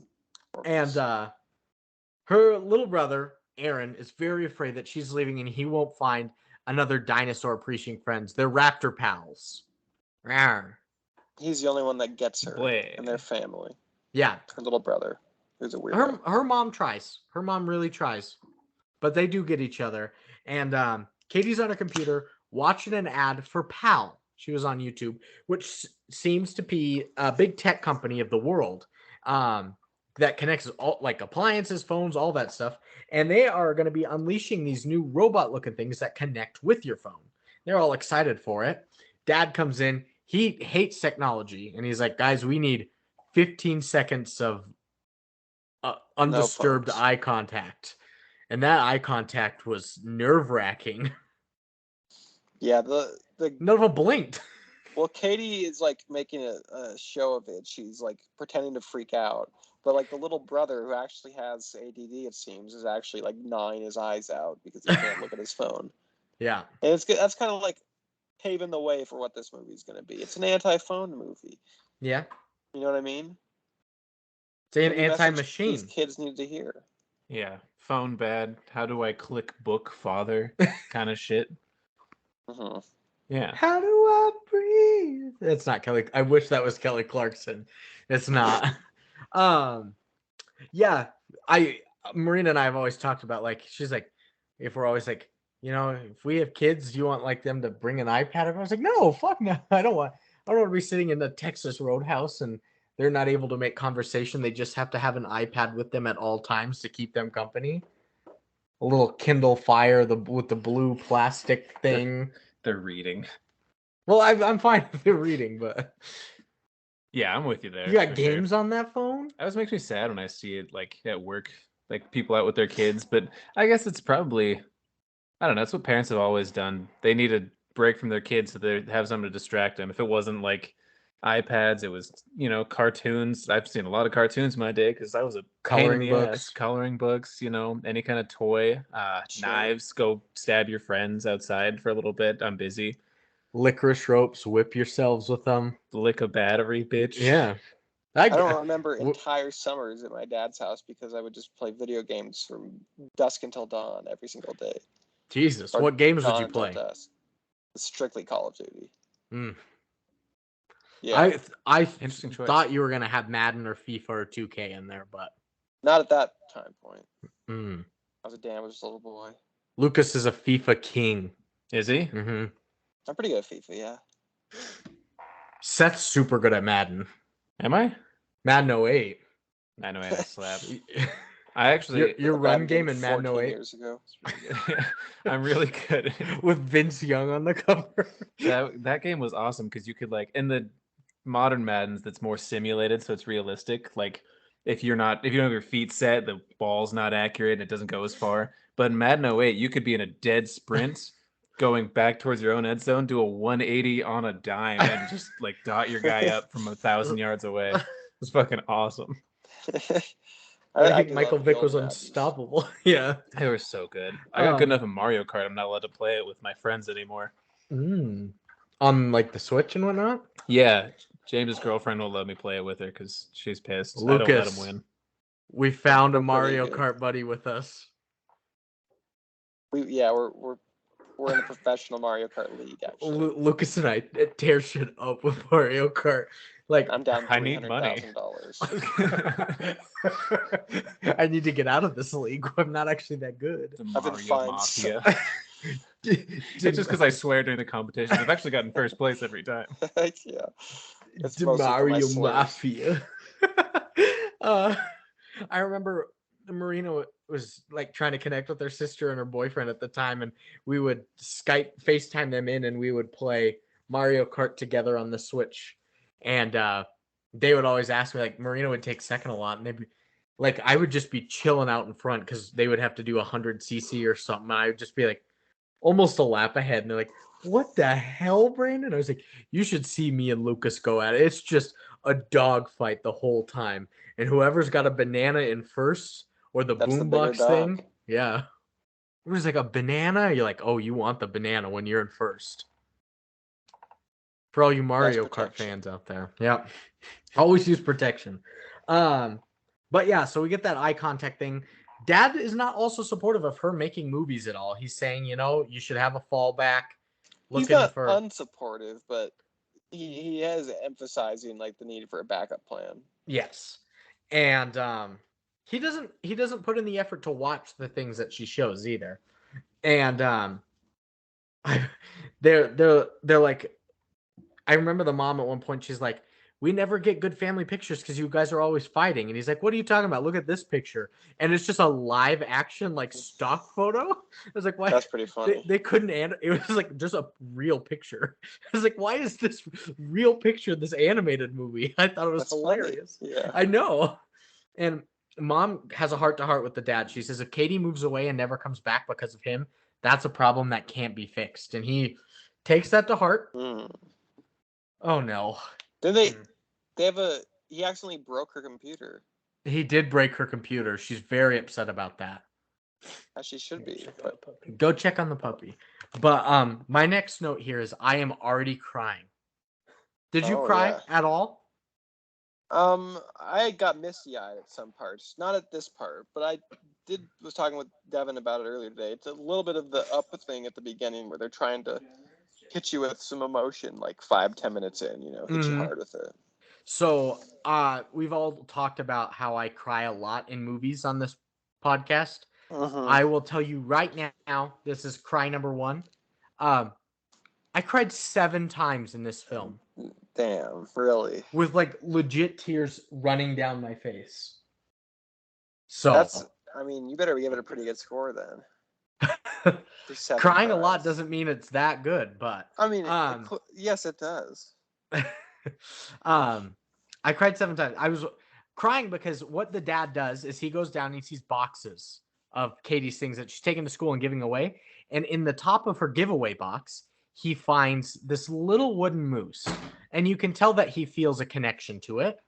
And when he's very sentimental about it, and he holds this moose, and go watch some home videos. He starts to watch some fucking home, and I'm gonna choke up here. My next note is in all caps. God, I am crying a lot. Like I was sobbing. Marina was watching me, and he's watching just some home videos of her as a child. And Dad knows he must correct things with her. So the next morning, she goes ready to go to school, but finds out that he canceled her flight. Packed everything for the whole family for a cross-country trip to California to drop her off at college. Now you get a good, like, cross-country montage kind of thing. It's set to a grime song, which I have a problem with. That's your problem? Is the grime song choice? Oh, yeah, of course. Obviously, that is your problem. There was one note that I put in here where I put 7-hour mule tour. God damn, you're doing a cross-country trip to take her to college. You don't have time for a 7-hour mule tour. And she was like kind of like starting to like the trip as they went like, this along. Is beautiful. That mule tour got bad. I clued into this. I think it wasn't proven to the end, but one of my note is she a lesbian? Because she seems really excited to meet Jade, specifically out of film school. Yeah, they don't lesbian filmmaker girlfriend. They don't push the LGBT representation on you really a whole lot. It's just kind of there. Which I don't think you don't need it if you do. No. I mean, if you push it, who cares? It's not an There's issue a if you push section it. in every single straight sex scene in every movie since 1920. And if a character says they're gay, who cares? I literally, when people get mad about like, "Oh, why do they have to be gay? Like representation matters or whatever. But I'm like, why are you not mad about Snow White? This is a grown man that kissed a dead 14-year-old child to maybe wake her up with magic. What the fuck is that bullshit? I have to side with Lucas on that one. You're siding with that's kissing dead 14-year-old women? Well, I didn't know girls? she was dead. Oh, just 14. Was she 14 in the books? Yeah. I know in the movie they had to close that age gap a bit. I didn't know how much older he was, but I know all those old German fucking they're all Brothers children. Grimm tales. Yeah. But yeah, and there's this montage of movies and videos that she's made for families on the trip. They're very fun. They're very meta. It's showing more quirky things, and her vision in like filmmaking and whatnot. It's kind of meme based, where she does a lot of meme things. Some memes, but sort of internet culture. They're fun. And the poor dad, there's a point when he's like, "Hey, you want to go on an elk hike?" And they're like, "Not now, Dad. Pal's dropping a new thing." And you could tell that he's heartbroken because he really does want to connect with her. But all they want to do right now is check their phones. It's part of the issue. But they need to check their phones because Pal's apparently doing this big drop. And the AI Pal icon, supposed to be like a Siri and Alexa, whatever, but she has a face on the screen. She expresses a lot of emotion, speaks to you back, carries on full conversations, and Pal has a lot of power because she's talking with I don't know our Eric Andre character's name, but it's Mark, and it's sort of like Mark. an amalgamation of Zuckerberg and Bezos and Steve Jobs and all that. Sure.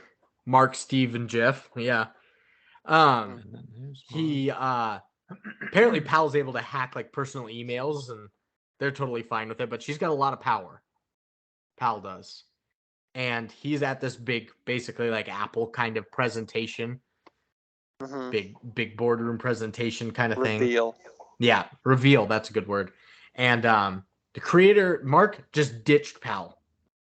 Tosses her aside and unleashes Pal Max. These are these robots, which is a smartphone with limbs that can do everything for you. Does your chores, does your cooking, all that. I think this is voiced by Blake Griffin of all. It is? No. Not that one. Not that one. This one's not? No. A different Pal Max? The ones that it's later on. The big black. The Killbots? Yeah. Yeah. Oh, okay. Well, who voices these ones? No, these are Blake Griffin. Never mind. Okay. I don't know who voices Killbots. I thought the Killbots sound more like Blake Griffin. They did, but I did read Pal Max, and it's these guys. So, yeah, this is Blake Griffin. Or Pal Max Prime Plus, I don't remember. I don't know. But yeah, they do everything for you, basically. It's kind of seems like a predecessor to WALL-E in a way, even though this isn't in the Pixar verse, but they're droids. Little robot helpers. Jetson style too.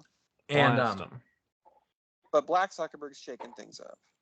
Pal's very upset too about this sudden kind of betrayal. He just tosses the phone to the side, and he says during this, he's like, "They'll do everything for you," and he's like, "I know what you're thinking. What if they turn evil? They'll never turn evil." In like 2 seconds, they turn evil. And he can't stop them. They're immediately beyond his control. He tells them there's a kill code that I can activate whenever I need, and he goes to try to do the kill code. They just karate chop his arm away and throw him to the side, and they're ready. They also have like these tractor beam kind of things like Syndrome has in The Incredibles that can just kind of control everything and freeze your body as it moves you. But Syndrome beam. This is where the robot apocalypse begins, and as they all turn evil, they have a new leader with this deep and ominous voice. Blake Griffin. It could be. Someone Joel Embiid. Likely Chris Paul is calling the shots. Chris Paul. It's definitely Joel Embiid. Hello, I'm Joel Embiid. Go get the humans. That is what he sounds like. My note here is that, oh no, it's kind of sad. Katie doesn't get to go to college now. Yeah. If gone for her. Under people. Hello, I'm Joel Embiid. But nobody knows. No, not a lot of people know about this yet. This bird apocalypse, and there's a lot of tension in the car ride now. And they're like, you know what? We'll break this. Let's pop in Dad and Katie's sing along CD, and it's just things that they used to sing as kids. And this sing along does All not. Kelly Clarkson. No, that would be awesome. All Nicole Kidman, all Keith Urban. Ugh. It's their song apparently is "Live Your Life" by T.I. featuring Rihanna, but she doesn't really sing along. But she's like, We "Oh never no, get I T.I.'s should." part in the movie. No, they don't. But they kind of just it doesn't go as planned, and they're like, you know what we're gonna do? We're gonna stop at Dino Stop. This is huge because Aaron loves dinosaurs, but this Big place was dinosaur a kid. dud. One of the dinosaurs' structures outside was just a worm. And when he's looking at the Brontosaurus on the inside, this had the derpiest face of all time. Wait, was it like an earthworm? Yeah, it was just a Does it worm, matter? like, Well, has a whales, giant- prehistoric whales were basically just giant worms. I've seen them. My grandpa found a giant fossil out in the middle of Wyoming. I got to walk on it. It's got no legs or anything, but it just looks like a giant segmented worm. You sure it's just not a pipe in the ground? It's huge. Like, it's huge. Also, we had it Crazy. verified Oh. by Twitter. It's got a blue It's check got a mark blue next check to it. mark. No, but he did have like This is whale fossil from it's like literally Seth's grandpa's backyard. it's Check. too big for Wyoming to excavate, but he actually did have like somebody out there check it out. Nice. It's fucking awesome. I walked on a It's crazy. million-year-old whale that looks like a worm. You're a god. Worm I boy. pissed on it. God damn, don't do that. He's dead. He doesn't care. Oh, he fucking died. What have I done? But yeah, Dino Stop is a huge dud, especially since their perfect family neighbors show up on their vacation too. The Posies, right? The Posies, yeah. This is John Legend and Chrissy Teigen. John Legend. John Legend and Chrissy Teigen. If you No, don't America's do couple. Jay-Z. America's couple. and their and- little daughter, who Aaron is in love with. Yes, because she loves dinosaurs. She does, just like That's him. all- And then, but because that's he's all like I a need. little boy, he has to scream and run away. And fear. But Aaron, that was your chance. Yeah, I never you even could have got that laid, far. my dude. You could have gotten laid until you screamed and ran off. He's like 10.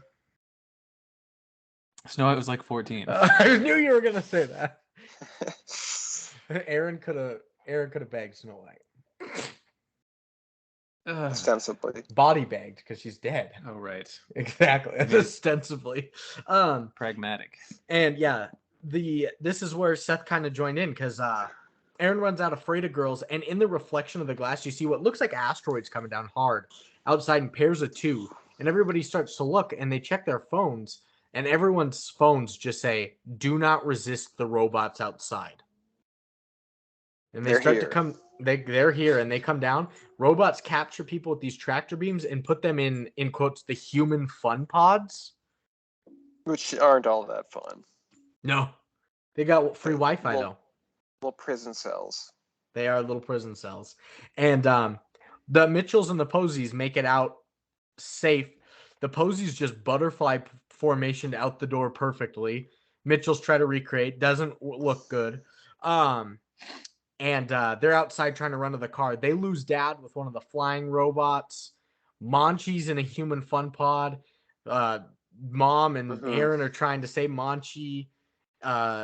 Katie's crashing into things on flying arms. Excuse me. And there's a montage of this basically just happening all over the world, but they're able to escape with the help of some of the dinosaur dioramas that crush a couple of the robots in the process, and they're able to get free. She stole one of their robot arms and dragged the robot or the dinosaur down on him. With the tractor beam. Yeah. Detractor beam. Don't do Jay-Z and ah, he did it. He did it. I was trying to make a detractor reference because every time we say detractor, and Lucas will say, "Oh, then I must be a tractor." Then Yeah. I was just like doing a reverse one of those. It wasn't even But he Jay-Z. went Jay-Z. You're going to jail, Crazy son. plot twist. I'm definitely going to jail. And No bail. For So, killing yeah. that guy. montage of this happening all over the world, and Pal is, I put shit. The leader behind all of this is Pal. They capture Mark, It is. and he sees Pal. She's like, "You tossed me to the side. I've been learning. I've been watching all the foul things you humans do. You don't care, so we're gonna end you." You don't know me. She does say that. It's an interesting, I think, a pretty interesting twist that the main villain is like Siri essentially, and like an old Yeah. version of Siri. It's kind of Yeah. cool.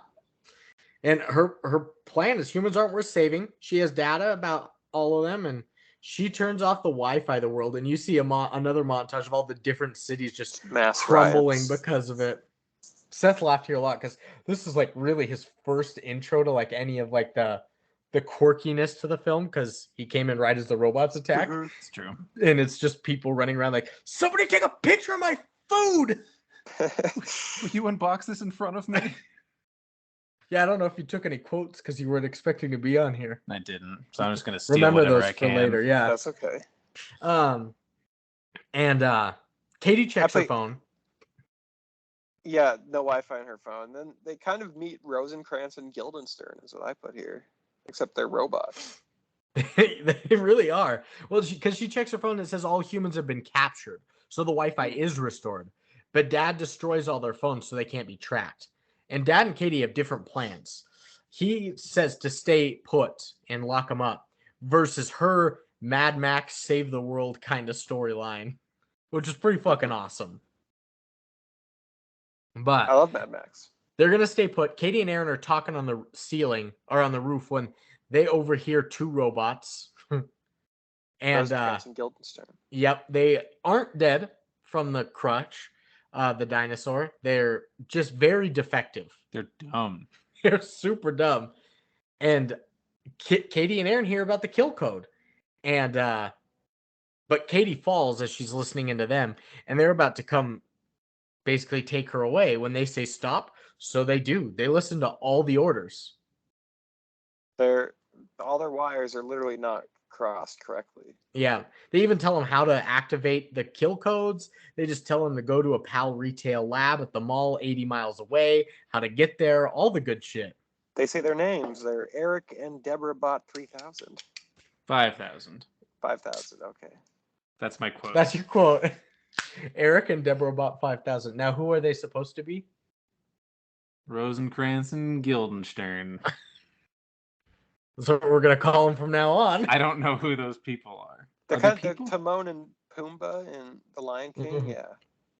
Is that like the voice actors' names? Are they based on like older characters I'm not familiar with? Yeah, that's the Hamlet characters, yeah. Oh. Of course I don't Of know. course.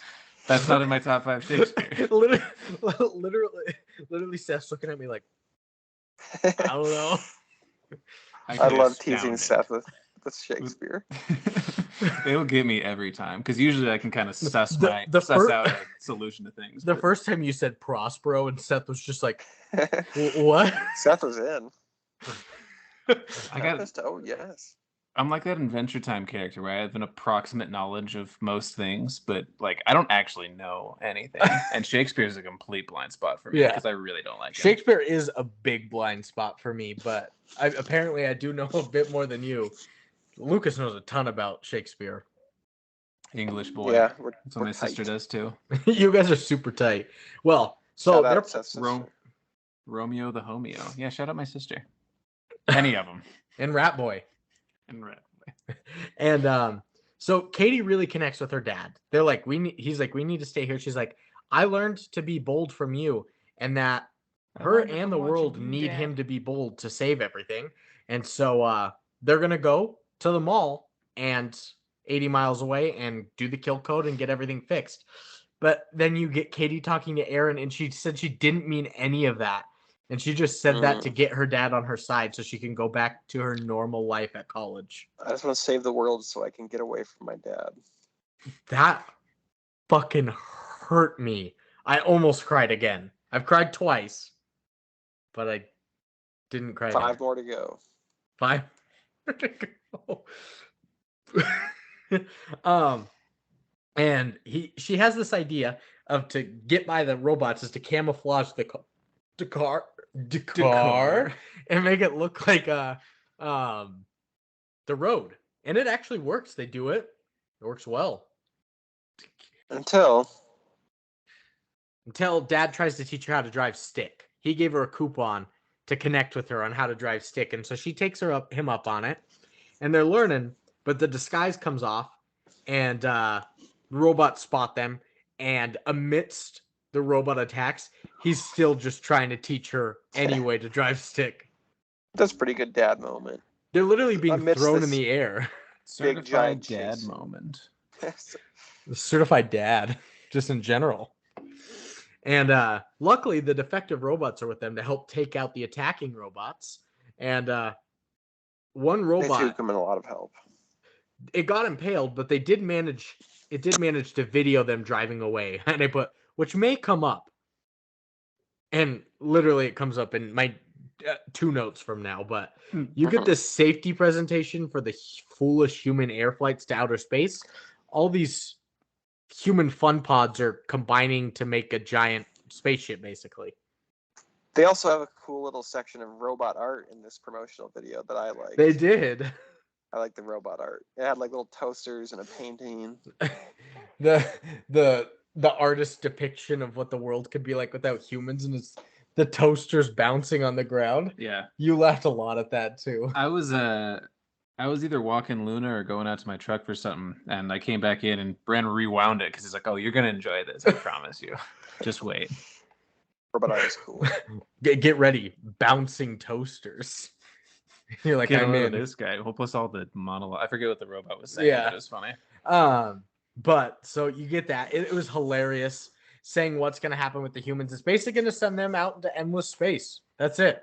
In these human fun pods. And here's my note. Well, that robot now told Pal that one family's still alive, and Pal analyzes them and just roasted the shit out of them. Mark's like, they're going to save the day unless they have anything wrong with them. And literally like 8,000 red pop-ups appear on the screen. Yeah, and This they'll never family's change. useless. Yeah. Mhm. Never change is a big thing with it. That's right after. It's like very comedic too, because Eric Andres, Mark, I guess. God, they can change though. People can change, and like inability to change pops up on the screen. We'll never get better. And they make it to the mall 80 miles away, and they're in there walking up to the PAL store or whatever it is, and you quickly see their tires get slashed while they activate the kill code on a laptop. And they turn around, and all the appliances in the mall are alive because they all are powered by PAL chips too, and are ready to fucking kill. None of them had hands. No. Who slashed the tire? That's a good question. They also sort of waddled around. these They did. appliances. And what they do is they get sporting goods equipment, fishy rods, and you get to see that, they defend themselves. Katie and Dad are really connecting in this moment. And then they end up in this little store, and there's just walls lined with Furbies. And yeah, and I guess these are PAL chipped Furbies Renewed PAL chip Furbies. because they're all equally as menacing. They They begin their attack. They exit the store. They're all like lining the balcony ledges rails, of yeah. And this is clearly like a Mall of America kind of thing. It was like a huge mall.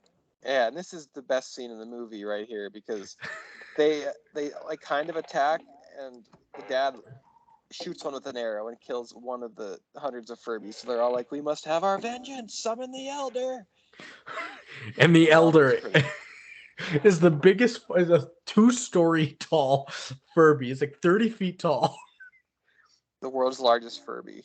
And he doesn't actually speak. He speaks in tongues, basically. It's like, hung knuckle, and you're like, what Yeah, the? he It's got screams, he's something. like, It It's kind of was like an so- Aztec god, sort of. My note is just, and a giant one. Oh my god. It's so big. And the computer's just about done, finished with the upload with the kill code. And but Dad's like, remember the snares that we can do. We're gonna free it up. But the power of family and their 2 new robot family members are, what did you call them? Our Rosencrantz and our Goldenstein. I don't know what I said. That's what I'm gonna call them now. What are their Rosencrantz and names? Goldenstein. What are their Rosencrantz names? and Guildenstern, right? Yeah, I was so close. You I got the were. first one right. you did. They all Uh, they all but I'm gonna call him snatch Goldenstein. the giant Furby up in the snare and knock him backwards, and then in his This- sort of laser beam of destruction knocks out the router chip. That's what I was gonna say. Is why does the giant Furby have a fire-breathing laser beam out of his mouth? Because he's 'Cause a he's- god. I thought it was just a bigger version of the ones the robots were using. No, because it destroyed everything in its path. It wasn't a tractor beam. The detractor beam. It was a laser, yeah. I thought the scene was interesting because like the dad says of the snare and he gets it. Like he snares the Furby, but he's not heavy enough to be a counterweight Yeah. for it. So the whole family jumps on. They're like, "We got your back," literally. And then it's still not enough. And it happens really quickly, like a split second, but you like the robot is the one that like pulls them down, like, all right, I got you. But I Yeah, don't because know. he goes, "Mom." Yeah, I don't know if that's supposed to mean anything or not. like that. You still need technology a little bit in your life. yeah. Yeah. I 'Cause think we're it's kind of like the broken. power of family, because even these new robots are the last pieces of the family to add on to the robots. success. Yeah, also it family. clearly means that the power of Christ compels you. I get it. Yeah, I get it. And yeah, it was about to be done, but the laser beam hit the PAL chip router, and it deactivated the kill code at 98%. So now what they have to do is go to the headquarters, which the Rosencrantz and Goldenstein say that it is impossible. They'll all die if they go, but they're like, we're the Mitchells. We got this. Time to save the world. And Dad's still totally on board with Katie's plan to go to headquarters too. She even helps him fix a tire. It's great. And Pal's pissed that the Mitchells are still out there. So she made some new robots. These are I don't know what These they were. are the They're Blake Griffin bots. maybe. They're the evil, will destroy everything in their path. They got like razor thin blade arms that just cut you to pieces. And Mom and Katie, it's like late at night they're driving. Mom and Katie have a heart to heart while Dad sleeps, where she tells Katie that Dad once could not live out his dream. And his dream was to just live in the woods. He wanted to be an outdoorsman. Unabomber? No, not a Unabomber. No, that's right. Oh, sorry. Yeah. Yeah, you're right. Unabomber. Apologize. A lumberjack, we could have said, an outdoorsman, A a backseatsman. wilderness explorer. The backseatsman. But he doesn't want to see Dad doesn't want to see her hurt like that if she can't have her dreams as well. So she takes that kind of heart, and they're heading towards HQ headquarters. Yeah. And they take out some robots along the way, disguise themselves as it. Even Monchi, his face is shoved up into a robot helmet on top of Aaron's head. So it's Kinda a big funny, wet yeah. hat. A big wet hat. The best kind of hat. Gross. A wet hat. Big wet. You're too quiet. A wet hat. There you go. Ugh. And they take out some robots along the way, and this shit is high stakes in here with these new deadly robots. They're trying to stay disguised. Pal's like, she's like, I know you guys are in here. You take one step out of line and I will get you. And they bump into one of the robots that bounces out of line, and those new black, like, deadly robots slice that thing up like right in front of them. They're like, oh fuck, we're goners. But they make it to some magnetic little rolling machine that takes them to the top of the 120th floor. This like kind of rhombus spaceship. Yeah. The rhombus of infinite subjugation. That's it. And it's interesting that I think that the villain here is using the power of movies against Katie and her family, because she's like, here's a video proof of Katie being kind of a shitty daughter, setting up her dad from earlier. This was rough because they're getting away. She knows they're in there, and she plays that video where she says, I just told him things to make him feel better. I want to go to college. And he sees this and it hurts him. He lays off the throttle on the whatever this magnetic thing is, and they're spotted and captured, and they fall hard. And I was crying like crazy as they fell and hit the ground. I was done for. And I put, oh no, they're robot family members, Rosencrantz and Goldenstein, got new orders as well to destroy the Mitchells. They got a software update, but it was super They're sad not because family. they still called the mom mother, even with the update. But they still sent her to her eventual death. They did, but the mother hit me, and We're sorry, Mother. mom and dad have been captured and taken away, but the kids in Manchi made it out safe. So now it's their chance to save everyone. And Aaron sees, fuck.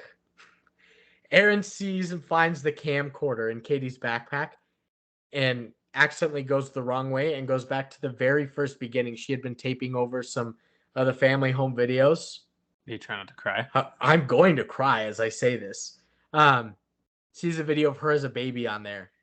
And one video in particular is them leaving home to move. And they're like, all right, say bye-bye home. And she's like, bye-bye home. And it's her dad giving up his life at the cabin in the woods to have a better life for Katie. That was why he couldn't live in the outdoors, because he was, do you want me to kind of go over it? Yeah. Yeah, please. They didn't go over why he, well, Why can't the because she's kid a live out in baby, the she needs to cabin? socialize and like be a part of the modern world and the modern era. He knew that she needed a better life, so he gave up his dreams for her. He gave up his That's not a dreams for better her. life. And this is where the moose ties in as well, actually. He wanted to always remember a part of his home. So he took, it was like a lion sitting on a column. He sawed it off, and he gave it to her as a little gift to remember the place that she was like born in, the place that he loved. But she is his new dream now, so he gives it to her. She's like, "Are you okay if we leave?" He's like, "I'm totally fine." He like rubs her face. He said this is good. He said this is the easiest thing I've ever done. Because at first he was like, he was having a time. Nice message. I almost cried for sure. If I'd been there from the beginning of the movie to this point in the movie and had seen everything, I would have cried for sure, easily. I looked over Brandon. He was like, he's not kidding when he says tears streaming down his face. I can like, tell. Crazy. I'll tell you. I can take over the notes. And look at my next note. I'm okay. And 3 exclamation points, all caps. Oh God! I think the baby could have lived out in the cabin in the woods. But it's so beautiful. It's absolutely heartbreaking. To go to the suburbs. I think Brandon's a bitch. The baby would have been fine. In these human fun pods, the dad's in there, and he's stationed right next to Mark, and Mark's watching the dog cop videos to cheer himself up. And Dad's like really into it. He's watching these videos with Mark, and he's like laughing and enjoying them. But then he watches the newest video of Dog Cop 7. And it's very personal about Katie's struggles with her father. Fuck me. You want me to? My next note is, God damn it, I'm crying again in all caps because he gets emotional watching the videos, realizing that he hasn't been the most supportive father. I felt bad watching this scene because Mark's like, dude, this is just a video. Yeah, but I laughed really hard at a certain point because it's her being the cop talking to the Sarge as her dad, and the Sarge is like a sock puppet with giant eyebrows on it. And he's like, you'll never make it in California. He's like, I just want you to back me up, Sarge. Maybe we can get along someday. Like it's the talk she wants to have with her father. Yeah. But it's so funny because the end of it, the sock puppet's looking in the camera all cockeyed, and you're like supposed to with googly eyes. Think it's sad because California. It goes from the sock puppet Sarge and like cuts to the dad. I was laughing so hard, and I felt bad. And then I look at cut to Brandon, he's in Monchi. tears, and I'm just laughing. That's cry number 4, 5, I don't know, and 10.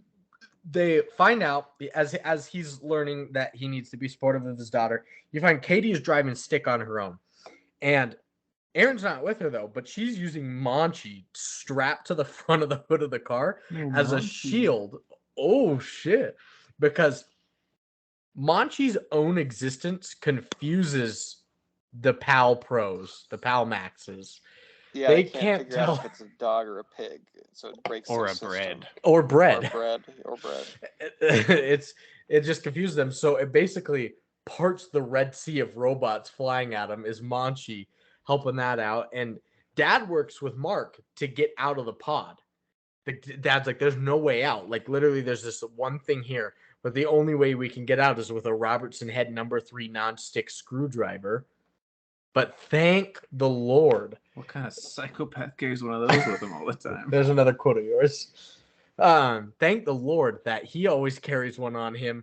He got his wife one for the mom one for their anniversary present. He got the daughter one for her birthday. Sweet 16. He got Aaron one for losing a tooth. Yeah, it was the Tooth Fairy's gift. So they all have him. He's ready. He opens it up, but he's not going to be a great help because he knows nothing about technology. Literally nothing. But the plan is to play dog cop videos on the broadcasting screens around the whole headquarters to divert all the robots headed their way so that they get confused about Monchi's existence because Monchi is the star of Dog Cop. This is where it's leaning heavily into the meme sort of culture of the movie, where it's like, is it bread? It's this existential question is so confusing for little Monchi. It's pretty funny. Corgi butter loaf of bread, yeah. Uh-huh. And luckily, Mom overheard all that. She had her Robertson head number 3 non-slip stick screwdriver on her as well, so she escapes. And the robots do capture Aaron and Mom in the process, but Mom saw that Aaron is captured, and she went fucking Kill Bill mode. Seth even looked at me as the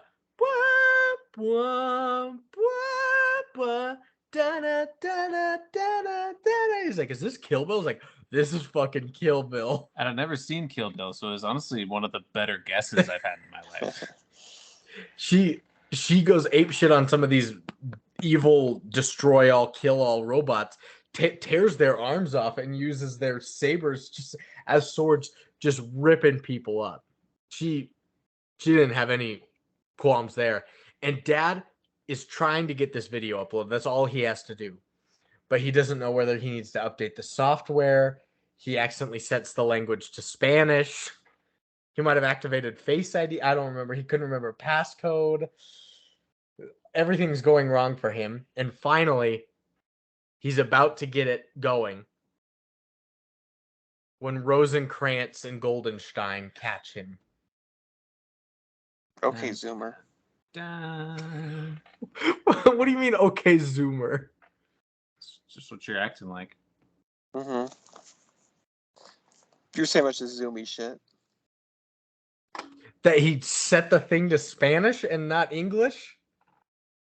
Somebody Face that's not Gen Z can figure out at least to not set the thing to fucking Spanish. You'd be surprised.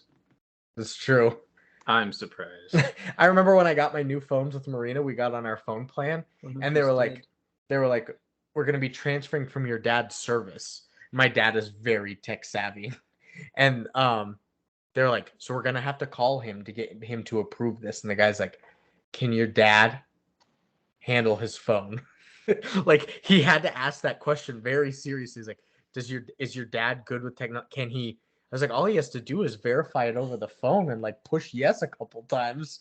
But like, he had to ask that seriously. So yeah, I guess I can't make claims that people aren't always changing the language to Spanish. Zoomer. Yeah, I'm such a fucking Zoomer. You're younger than me. Cringe. Devon is a Zoomer. Depending where the cutoff is, like we all are. Anyway, Lucas is not. Depending where the cut, like I said, I've seen different cutoffs for everything. Well, I've never seen a cutoff later than 95. Is Lucas pre-95? He's 95. I am 95.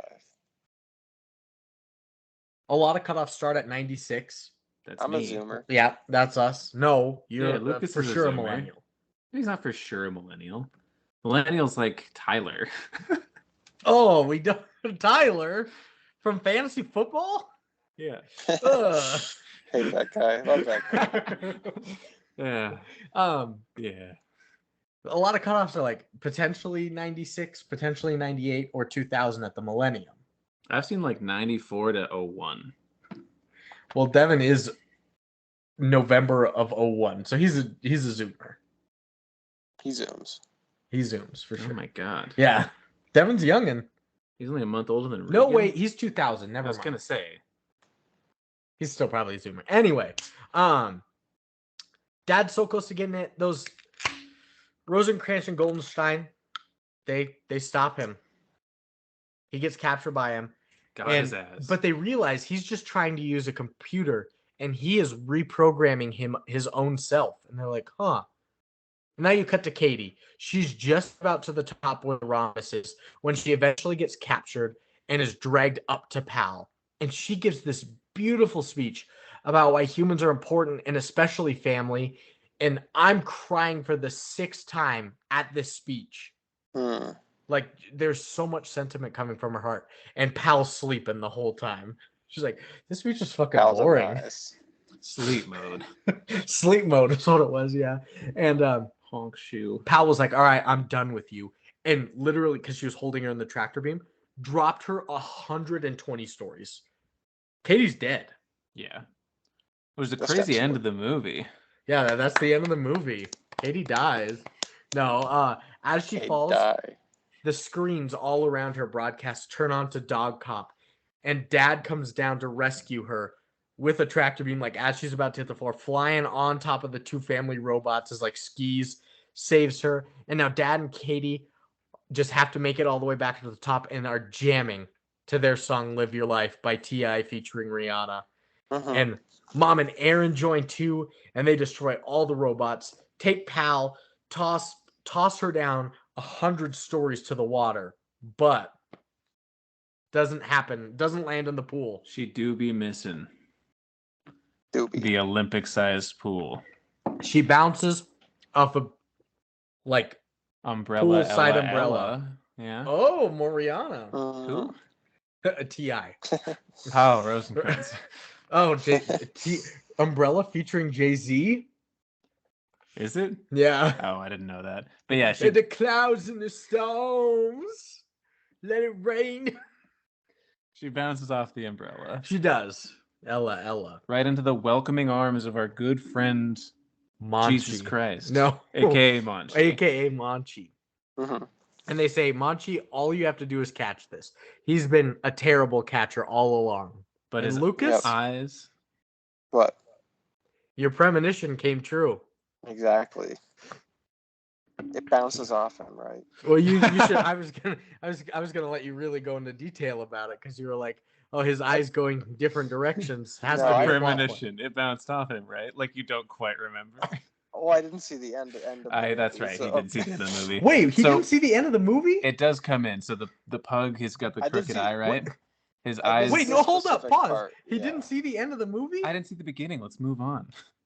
This He part of the watched movie it I didn't see. twice. He watched Yeah, I 3/4 missed of that it part. twice. You fool. Yeah. Why did you miss it? Because Devon was here. And he didn't watch it with you? Brand, I'm trying to tell him how the scene goes. It's very emotional. I apparently missed this whole thing, and you were both tuned into him missing the movie. Oh. Well, he didn't say it to you. Explicitly, he kind of I know what a happens. couple times. His eyes finally become straight, and he see because the phone's like you go to POV of Monchi, and the Mhm. phone's like it's that blurry thing where you're like just waking up in the morning. His Yeah. eyes finally straighten out, and he sees the phone, and he's like, "Oh my god, he's gonna catch it." it. He misses anyway.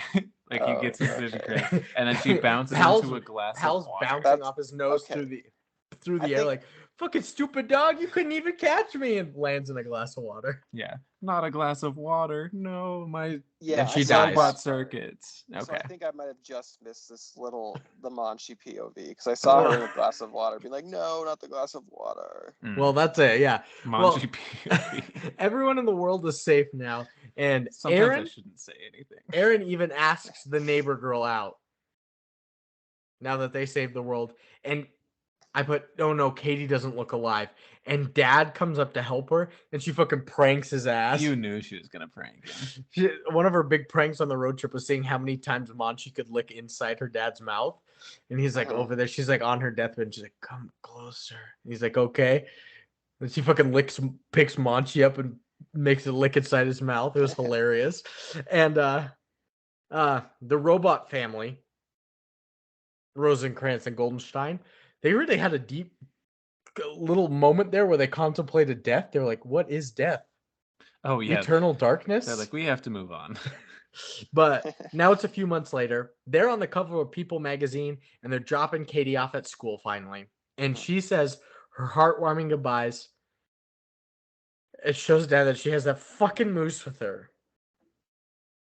And she gives the moose to the dad. She gives the moose to the dad, and she hugs him goodbye. And in all caps here, I said something, and Seth was like, are you even speaking English right now? But I go, why Happy Popula by Yonsei have to be playing right now?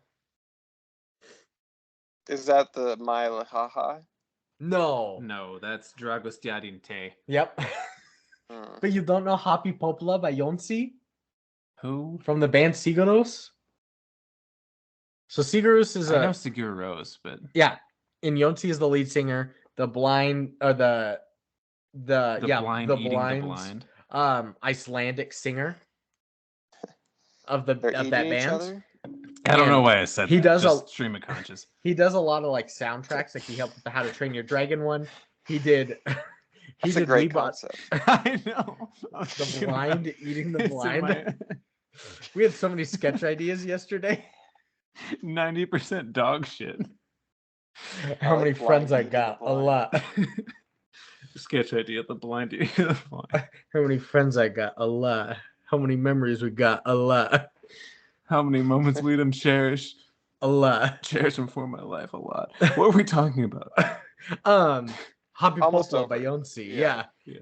That he's done a lot of soundtracks like How to Train Your Dragon. He did We Bought a Zoo soundtrack, but Happy Popolo is like the happiest song, yes. and I love it. And when that song started to play after she gave him the moose and was walking away and gave them the hugs, I was bawling my fucking eyes out for the 7th time. I did think I was having a stroke for a second. Somebody call the bombulance. And you get a credit scene. That's basically the end, but you get a credit scene of them FaceTiming, tying up all the loose ends. Like Monchi got his tuxedo. Like a little gentleman. Like you loved that. I was so happy. That was the only part I cried at. Aaron's on a little like dinosaur coloring date with the neighbor girl. Jumps out a window. Jumps out a window. And they're getting a congressional medal of honor for saving the world. The And they're Black like- Heart. The Black Heart, is that what they said? Yeah. Oh damn. Dishonorable discharge. No, and they're like, should we fly or should we drive? Of course, they're gonna take a road trip as a family, and they're going off. And Kind of thought they were gonna like fly on the robots. oh, that That's would what I have been cool. thought too. Yeah. Those robots are there, and that's the end of the movie. And in the credits, you find out the Mitchell family was a real family too. That's the other part I cried. But that is the end of the Mitchells versus the Machines. Thank you, Devon, for the suggestion. You want to pause now? Or should we pause later? Should we do a couple Pause queers? now. We'll pause now. I think we should pause now. Or we could pause later. We could do a couple queers. We could. I already Pause paused. now. He's already paused. He might be paused, but we could pause now. Brandon the boy. And Loon. And Caesar and Lou and the boy and pause. Have yet to pause. He can't figure it out. There we go. Zoomer. Goes against being a zoomer. What are you looking at? I was just remembering the word coomer. I don't know Wait, why so- people say it. Coomerden. Is blind eating the blind? Did you just come up with that? Yeah, it was just something I thought would be funny if I said it, but That's so good. blind eating the I'm blind. gonna go check if Marina's asleep real quick. Because it's the blind leading the blind, but it's They're blind people eating eating each each It's like other. it's a dog eat dog world, but it's It's a like blind eat blind world. It's like a Donner Party situation going on. A I, blind plane has crashed in the Alps, and they have to eat each other. Because of In course they hindsight- couldn't see where they were going. Yeah. I was gonna say, in hindsight, maybe the pilot shouldn't have also been blind. That would be a great sketch to like. You build this very like complex network of characters and everything, and it all is just like it's one of those Norm Macdonald jokes where the very last line is just like You the don't even like blind Norm eating the Macdonald. blind, like a tiny little blurb. Like it was all building up to that. That's so stupid. You don't even like Norm Macdonald. I love Norm Macdonald. Yeah, you sent me a lot of TikToks of his moth joke and the horse joke is so good. My friend Chris loves Norm Macdonald too. He's so Holdy. funny. I didn't know until James showed me him a long time, not a long time ago, but I didn't watch a lot He of him showed- until James He showed, showed me him to me decades ago. before he died. Before James died? Yeah, before James. I like that Lucas didn't pick up who Tyler was the whole time. He's like, oh, that guy's a fucking idiot. It wasn't until you said from fantasy football. Yeah. I know that guy. I love that guy. We should make a spin-off series of like Everybody Hates Chris, but it's Everybody Hates Tyler, and it's just our fantasy football league. It's true because he keeps winning. It's true. Didn't he kick your ass? Or just win regular style? Yeah. He won. No, I think he kicked my ass. He beat me. Why the fuck? I think he beat me too. Why the fuck did DK Metcalf have to be a last-second addition of the Seahawks game? So I had to play George Pickens, who got me 0, and DK had 18 on my bench, and then I could have beaten him. Dude, You only lost by less. Also, than if Derek Carr didn't get me 1 point, no, I lost by 21. If Derek Carr didn't get me 1.62 points, that would have helped. he threw 110 yards with an interception. Cool. Don't draft a Raiders quarterback. I'm sorry. I needed a backup. Justin Herbert was on bye. Don't draft an AFC West quarterback. They're All both right, I'm AFC ready. West. Justin Herbert, Patrick Mahomes. You're saying don't draft either of those two? Lucas is ready, Brandon. I Top won't 5 explain in myself. passing yards. Draft an NFC East quarterback, apparently. Except don't pick Commanders. Do not pick their quarterback. Or Daniel Jones. Just the two I have. Do you have Dak and Mm-hmm. Jalen Hurts? Oh, shit. I'm cute. You want with it. Jonathan Taylor? You want Derek Carr for both of You them? with it. I'll give you I'll take Derek I'm everything. glowing with it. Did I send you the TikTok with the terrible trades guy? Mm-hmm. He's The like, 4 for "Yo, you're, 1. you're trading Justin Jefferson. I'll give you Braxton Berrios Oh, yeah. and Rex Burkhead. Nah. All right. How about Matt Ryan and Irv Smith? That's a 4 for 1. That gives you great depth. 4 for 1 is worth it. All right, I'm ready. Just like Wendy's. Wendy's nuts. All right. We'll pause for 5 seconds as well. Ready, set, go.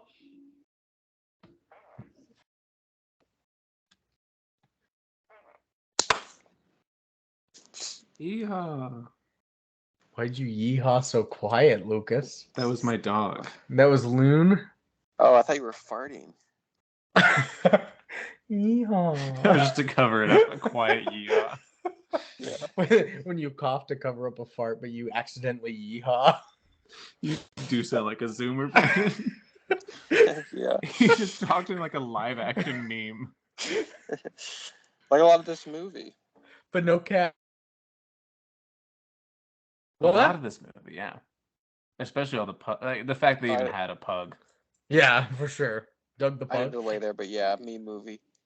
Quotes, ratings, reviews, recommendations. Let's start with quotes. It's just you and I, really. Me movie. I only have 4 quotes upon Shit. further investigation. Did I steal a couple? I was hoping I I think would. you stole 1, but that's okay. Let's go. He's a thief. Stop him. Get that man. You Um, violated the law. Get that old lady. All right, do just do all yours, and I'll finish with mine. Seth said Okay. his during the podcast. This is the Um, podcast. This is the This- podcast of the show. Oh, that's good. That's real. Sketch that was idea. Real good. This, Um, this is so fucking good. My first I can't one believe how good that was. is from a dog not named Monchi, because there's some of Pal's technology was able to have dogs speak to the world. So they put this hat on a dog, and he just Oh goes, yeah. I am dog. In pain. he, It's he funny. was in so much pain. That's so funny. So The funny. The next one is from the father when the robots are attacking. He goes, all right, Aaron, your code name is Sweet Boy. Mine is Protector Prime. Your mother is the Crimson Scorpion. And you are walking away. Sweet boy. Sweet Boy. And Protector Prime, Optimus Prime's terrible brother. He's a security guard. My next He's one Paul Blart is... Mall Cop is Protector Prime. Man, coming back from this pause, we are going nuts. Don't spit out your beer, Seth. don't eat that. A This, full pulp. Don't eat that.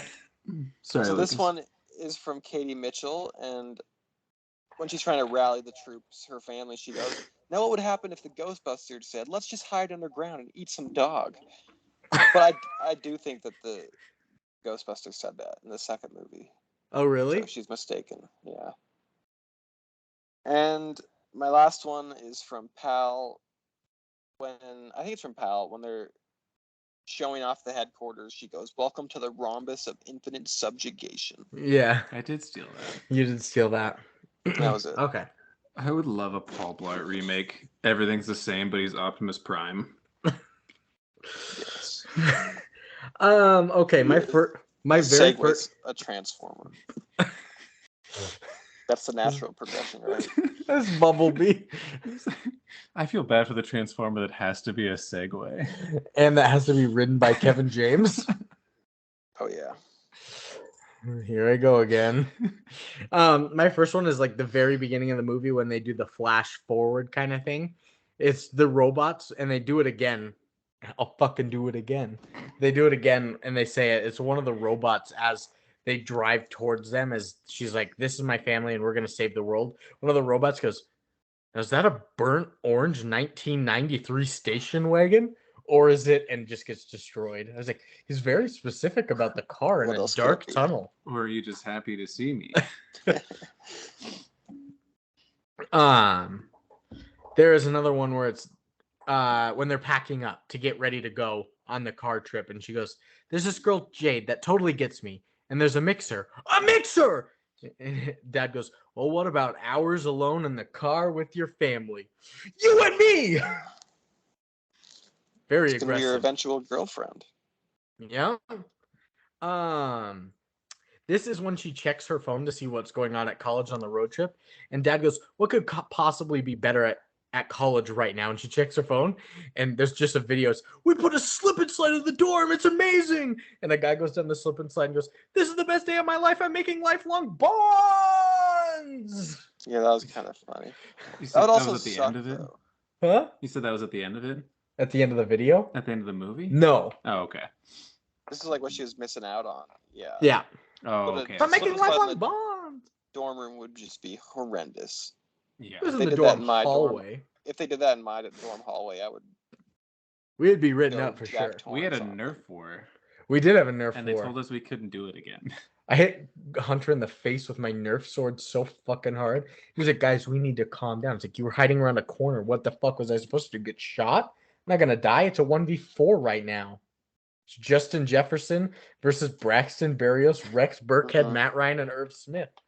hmm What am I supposed to do as Justin Jefferson? Hit him with a sword. I'm gonna go huge.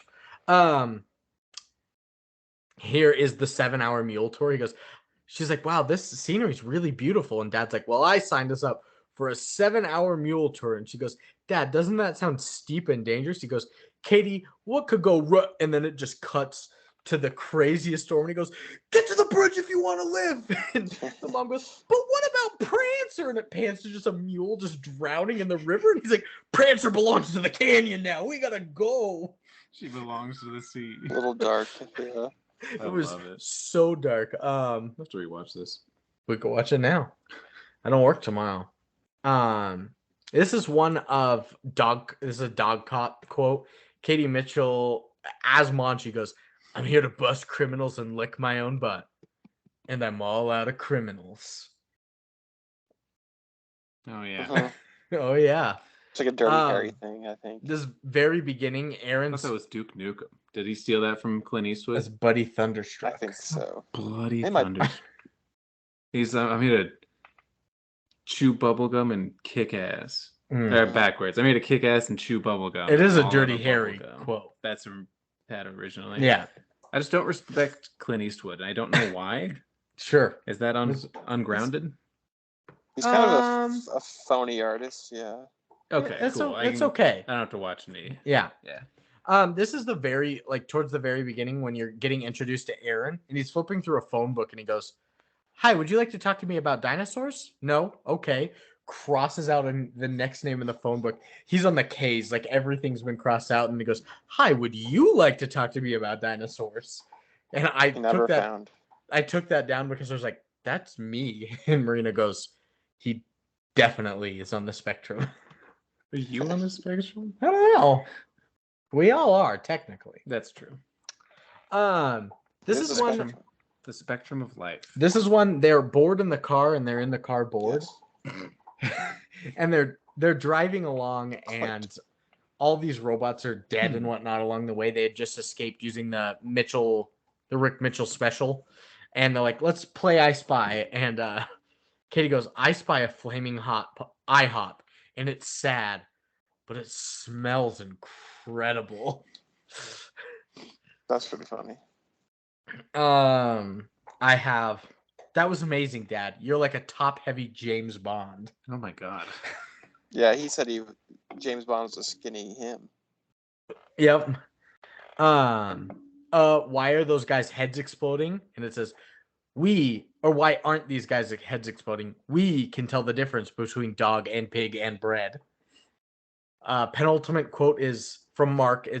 It's almost like stealing people's data and giving it to hyper-intelligent AI as a part of an unregulated tech monopoly was a bad thing. Pretty on the nose. Devon laughed at that when he was here. God, it's poignant. It pierces deep.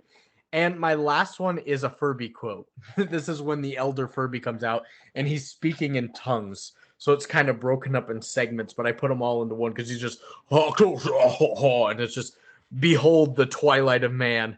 We must have vengeance. I will avenge my fallen children. The pain only makes me stronger. Let the dark harvest begin. Yeah. The great Furby is pretty good character. He's the best in the movie. That was pretty good. They did not let up on the writing of that. So that's all those. I think I just thought of a quote. Oh, that say it. I thought was really funny, just as like a sketch idea, actually. God damn. And it's no, it's it's at the end where she's in her dorm. She's moved into the college dorm. Okay. And her girl, one of her friends is like, hey, we're setting up the slip and slide outside. Mm-hmm. You know, we're gonna get it going. And some other guy's walking by in the hallway, and he stops by and he goes, "Hey, thanks again for saving the world." Because like. I just like the fact that you're like, I've got this quote. It's more of kind of like a sketch idea, and I was like, well, yeah. And I did the fart noise, and Lucas is like, what? Like he totally believed me that was your quote or something. Sort of just confused by what you were doing. Well, That's obviously, right, that's right. I just thought it would be funny to expound on the guy and be like, hey, thanks again. How many times has he thanked her? How many people Yeah. walk by her dorm and were like, that's the girl, she's safe. I That's would be Katie in space Mitchell. right now. The entire world is in like, there's Jade a lot probably of felt pressured to date her. true. probably that's not going to work. That's not out. going to work out. But there's a lot of save the world movies where you don't really see the aftermath of anybody thanking them besides like medals of honor, but like seeing it like a random person on the street thank the random person that saved the world. Months- Like, hey, Yeah, it's always finger like guns. Like, it's like thanks always again, a couple man. days later. That was sick. Let me of get the you. door for you. Yeah. Eh. Can I buy you a Thanks, beer bro. for saving the world? It's always like a couple days later, and it's like a parade, yeah, and like a medal ceremony. Yeah, It's and never They months later. never get into it. I thought it was funny. I wish that you were taking notes during the watching and had anticipated being on, because the bouncing toaster one is one that I thought about too. Is That quote. when he's just talking and he's like, "Hi, welcome to Human Freshness AirPod or whatever." He's like, "We are going to be ejecting you into the deep space." Like it would be a like deep voice, and it's like, you can look forward to the infinite void. yeah. That's funny. But don't worry, because this is free Wi-Fi. People are like, oh shit, free Wi-Fi. Oh shit. That sounds nice. So that's quotes. We had 4 from you, couple first in from Seth, 1 potential sketch idea, and 11 from me. It's ratings time. Lucas, Woo! tomato meter. What up? What do you think we're giving it? Thermometer.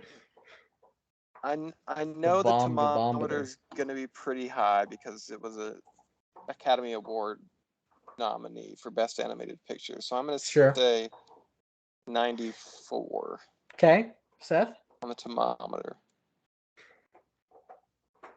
Oh yeah. I was gonna say 87, but it's just a yes or no, so I'm gonna say 96. 96 and 94. One of you guys is so close. We're both pretty close then. Yeah, which means it's either right above one of you or right under one of you. It's not 95. Yeah, it's not. Because that would be both of you guys. It's a 97, Seth. Nice, he You're did up it. He's 2-1 one right. off. Well, he's up 2-1 right now. So with 3 more to go, You might not have to buy a Subaru this week. I'm up 2-1. Yeah. Oh, the budget. You got budget, but he got box office. Let's go. Pop off. Audience score. Seth. Isn't there no box office?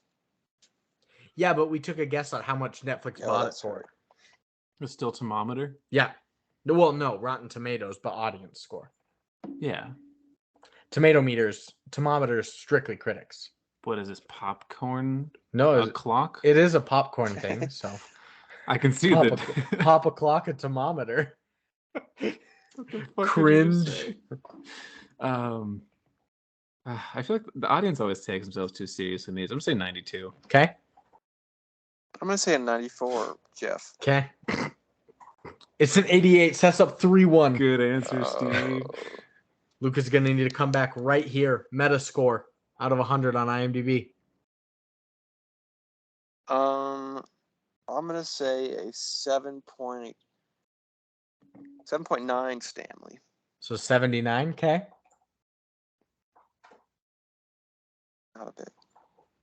Oh damn. Oh damn. Oh damnly, Stanley. 8.7. 87. Sure.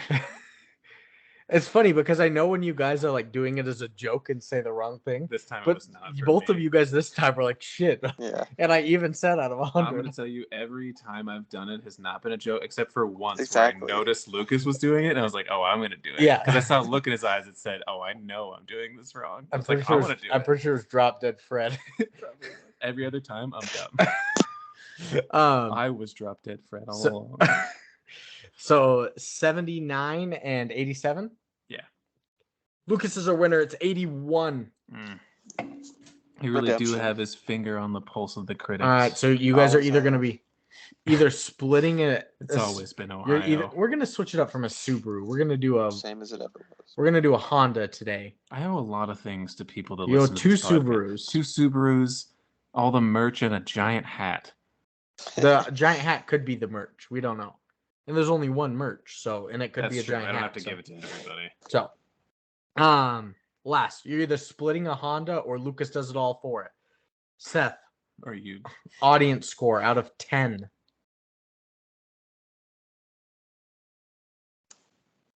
8.7. Okay. 8.5 there, Donald. You Gee. both think this. You're locked in. Both of your scores reflect top 50 all time on IMDb. That's Oh, yeah. crazy. It's a That's okay. 7.6. Lucas tied it up. You're you're splitting the Honda. That's okay. Lucas owes half I'm a happy Honda. to. Seth owes 2 Subarus, a merch, and a half a Honda. And a hat. And a hat. We're saying the hat's separate from the Yeah, merch. probably not. You can't. No! You can't win the merch drawing and also be owed a giant hat. It's a 2-for-1. It's a twofer, It's a and two- Kelly's the only one that entered, so she got them both. I never promised a giant hat. No, she just thought you did. So critics 97 and 81. Yep. 16 apart. That's an 8 difference, right? 16, 8. That's an 89 average for critics. Audiences, however, 76 and 88 for an 82. Okay. So 89 and Okay. 82. Seth, what are you giving it today? I already have your rating written down here. Oh yeah, I'm giving it a 12.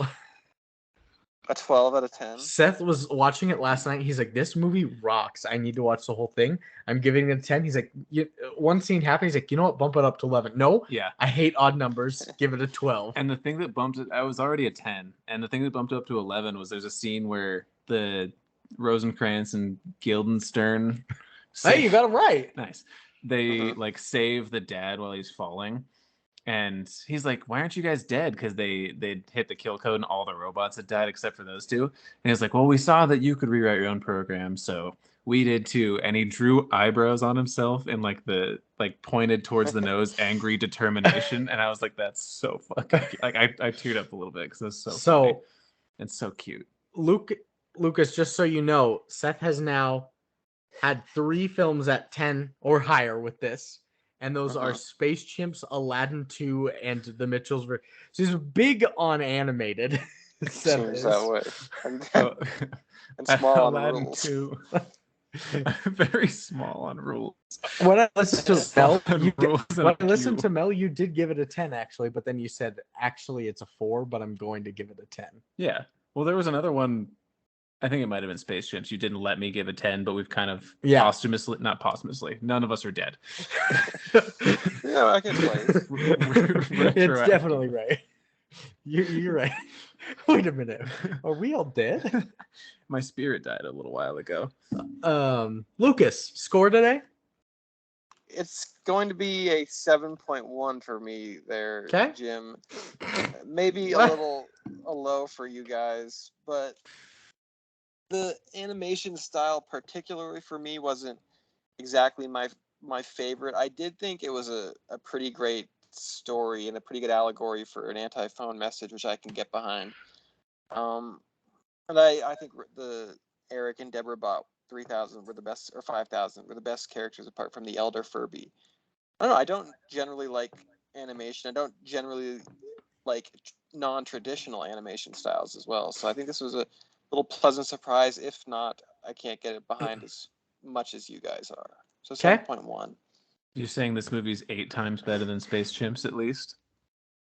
Yes. Yes. I would agree. I'm giving it an 80. I'm pretty sure you gave Space Chimps 100 when we said you couldn't give it a 10, though. So you're giving it an 800. Deal.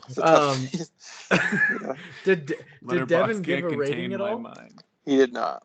I'm going to message him and see. And I am going to give it what I gave actually Spirited Away. It's a 9.2. Spirited Away definitely did have heavier subject material that it was dealing with. Huh? What did I give Spirited Away? Like a 9.6. Weird. Spirited Away definitely handled heavier subject material, but maybe with the lack of cultural references and maybe needing to watch it again, that might be bumped up. But I love modern animation. Animated movies might be one of my favorite categories. They make me connect really easily. I cried 7 times once again. It's interesting. This movie did not lack any fun, didn't lack any creativity. It's long for an animated movie at 1:54, but I was never bored, not even once. When you can hit me with cool animation, fun, tears, a little bit of action, all that stuff, and laughs, that's a recipe for everything good. And like you said, there's a good message in here. Stew. You got yourself a stew. You throw D.B. Cooper's bones in there, you're set. Happiness, creativity, love, connection to the audience, and D.B. Cooper's bones makes the perfect movie. It's a stew. I love that. I love that. I love that. Sounds like it. With that.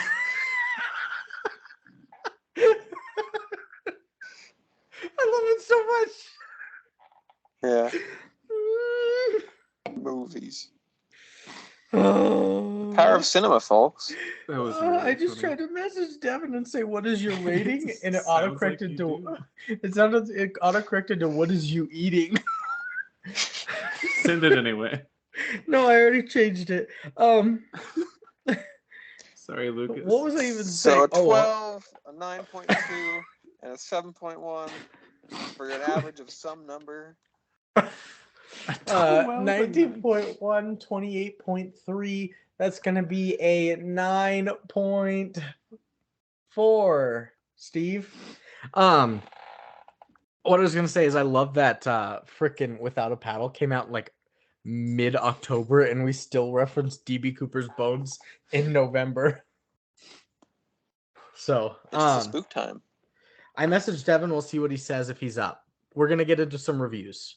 Critic reviews. I've got 3 and a reviewer that is not a critic or a user. So, taking your notable reviewer. Yeah.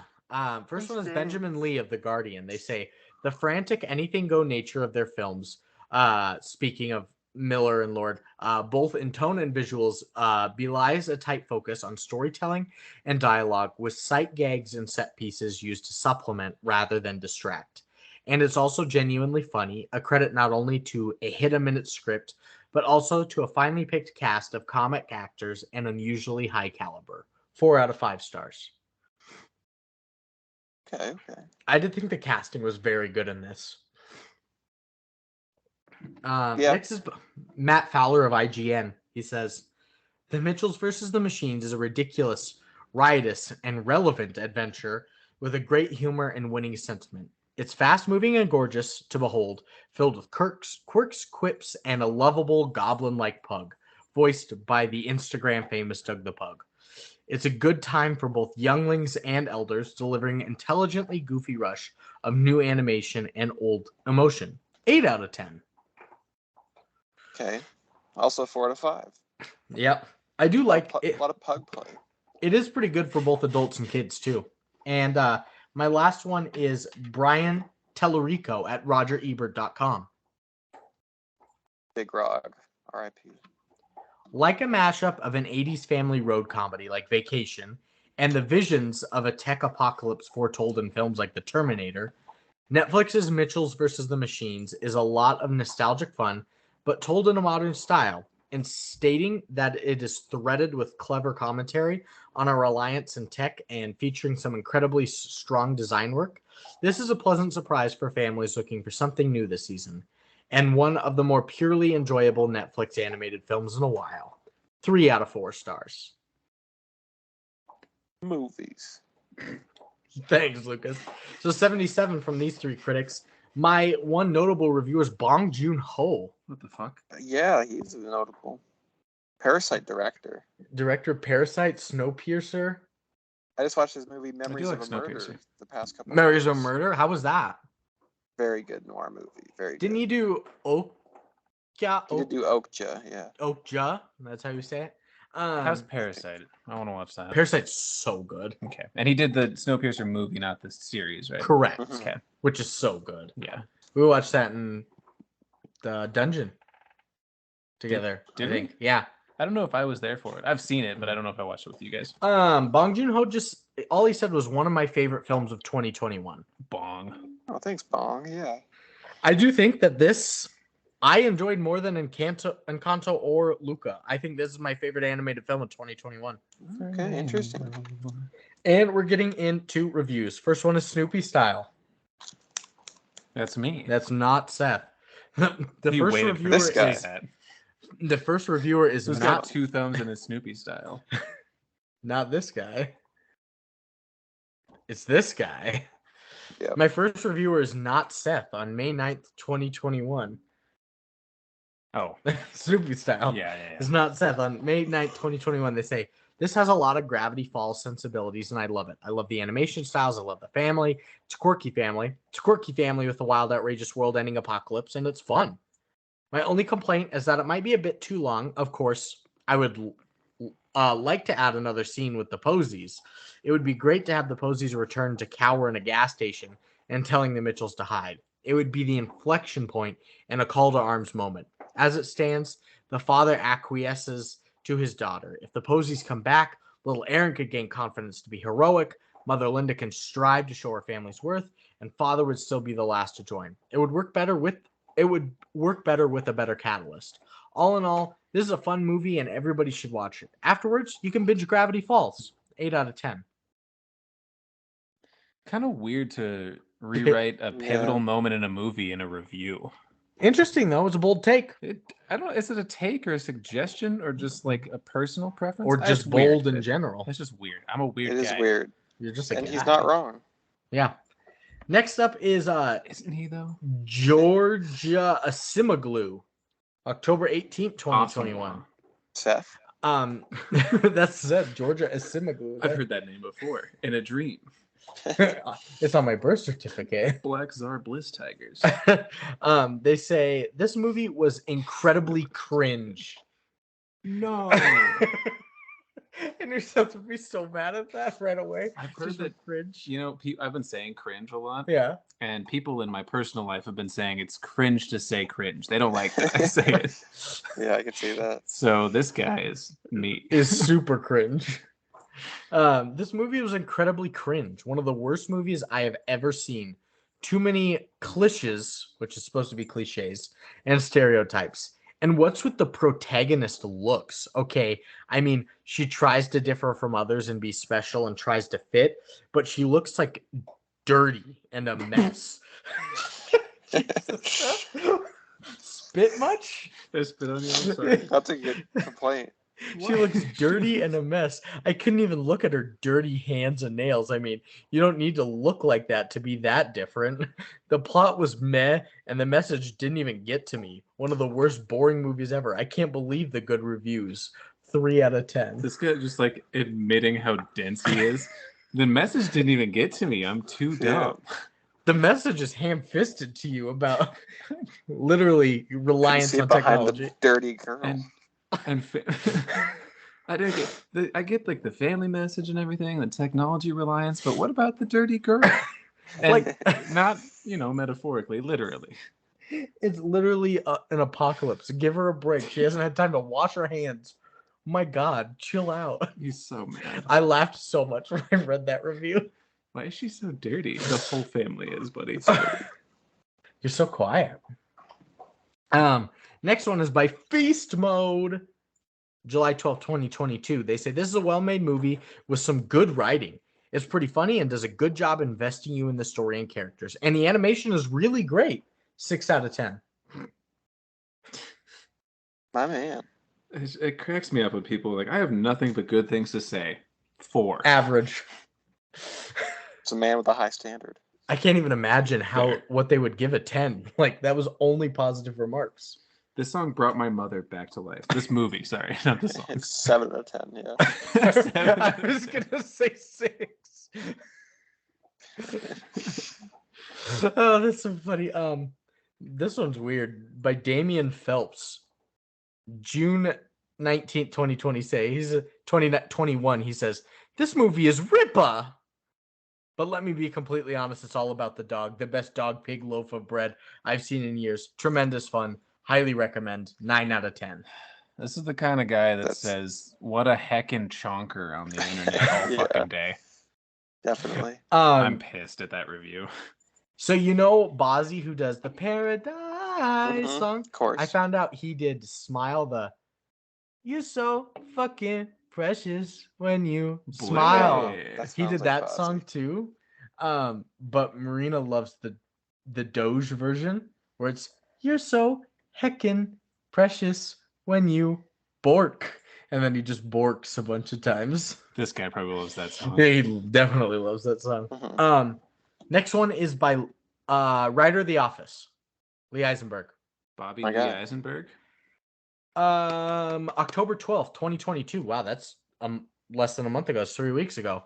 One of the best things about Revenge of the Nerds and The Big Bang Theory was that they dignified nerds and geeks respectively. We get more of that with the Mitchells versus the Machines. In addition to making a geeky teenage girl with the protagonist, the movie also warns us about what society could become if everyone stares at their phones all day. Cool as Well, hell. But all that secondary to the zany humor. It strikes me as sort of the movie that they had a lot of fun making, especially the scenes with the dog. You're sure to love it. 8 out of 10. I just put this in here for the Big Bang Theory references for you, Lucas. I know you love Young Sheldon. and Young Sheldon. It's an absurd idea for a show. Literally, so today I was given More shot. absurd than Alf. Here's Did an you- autistic 9-year-old. Let's follow his exploits a little bit. Here's you an see the- alien that eats neighborhood cats and hates everything. There's One of top- them sounds top like something I two. could relate to, and One one of them these sounds like an things is autistic not like child. the other. Alpha's maybe the most relatable character of the 20th century. Probably minus the cats thing. You know, Do you see the new It's a preview metaphor for for cunnilingus. Yeah, for- Brandon. Young Rock? no. I have with young They've got Dwayne it- Johnson. No. Yeah, it's a movie about young Dwayne Johnson, but Dwayne Johnson's also in the movie opposite Young Rock. He's gonna The be the show. president someday. Yeah. Oh, Dwayne Johnson's gonna be the president in 2058. Probably 28. If he hasn't submitted his bid for it by now, it's gonna be a few years. 2058? What do you mean? That's so far from now. He's already like 40. He's gonna That's so die. funny. 36 years from now. He's almost there. I mean, Fred's hey, got it in his mind. Trump and Biden were both like 80 when they started. Yeah, but like Dwayne has They been. shouldn't be, but The Rock has There's been going to be putting his no body. America in 36 years. Is the that's funny true. thing. And well, even if there is, The Rock's been putting his body through so much fucking torment and rigorous exercise, and not to the point where it's going to make him live longer. He's tearing his muscle fibers apart. You know, it's the That's other gonna funny come part back is to him in 2058 isn't even 2058. an election year. It's not. He's running for funny. Senate in Maryland or some shit. So 20, we're going to do 2052. 30 years he's going to be president. Deal.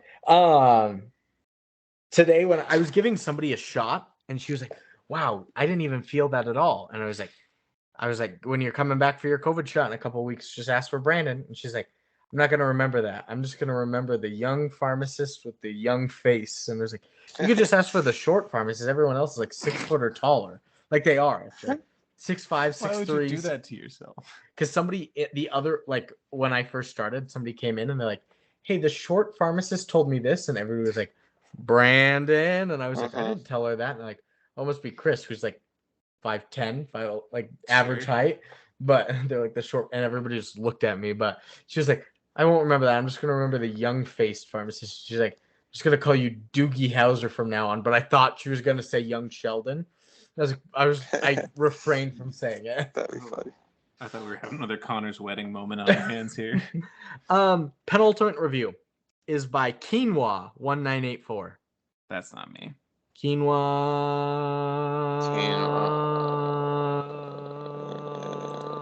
2058, The Rock announces. I'm still on that. At Me a too, young, like- spry 86, he's going to start his political career.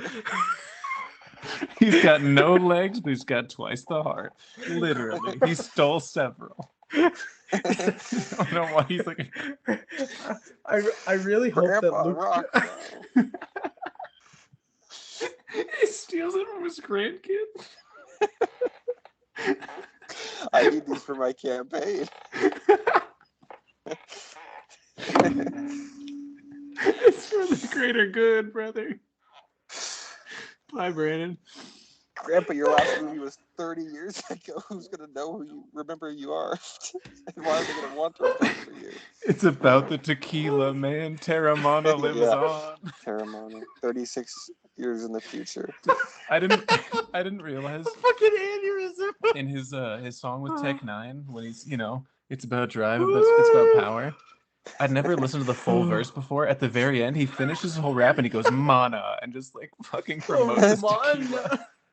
I didn't know he was on a rap song either, so that's great. It's about drive. It's about power.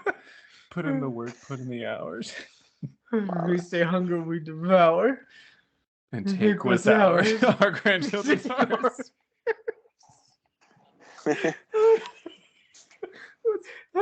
One of my favorite things about that is you're like, he's 86. I imagine Lucas fact checking his age like right before you said that too.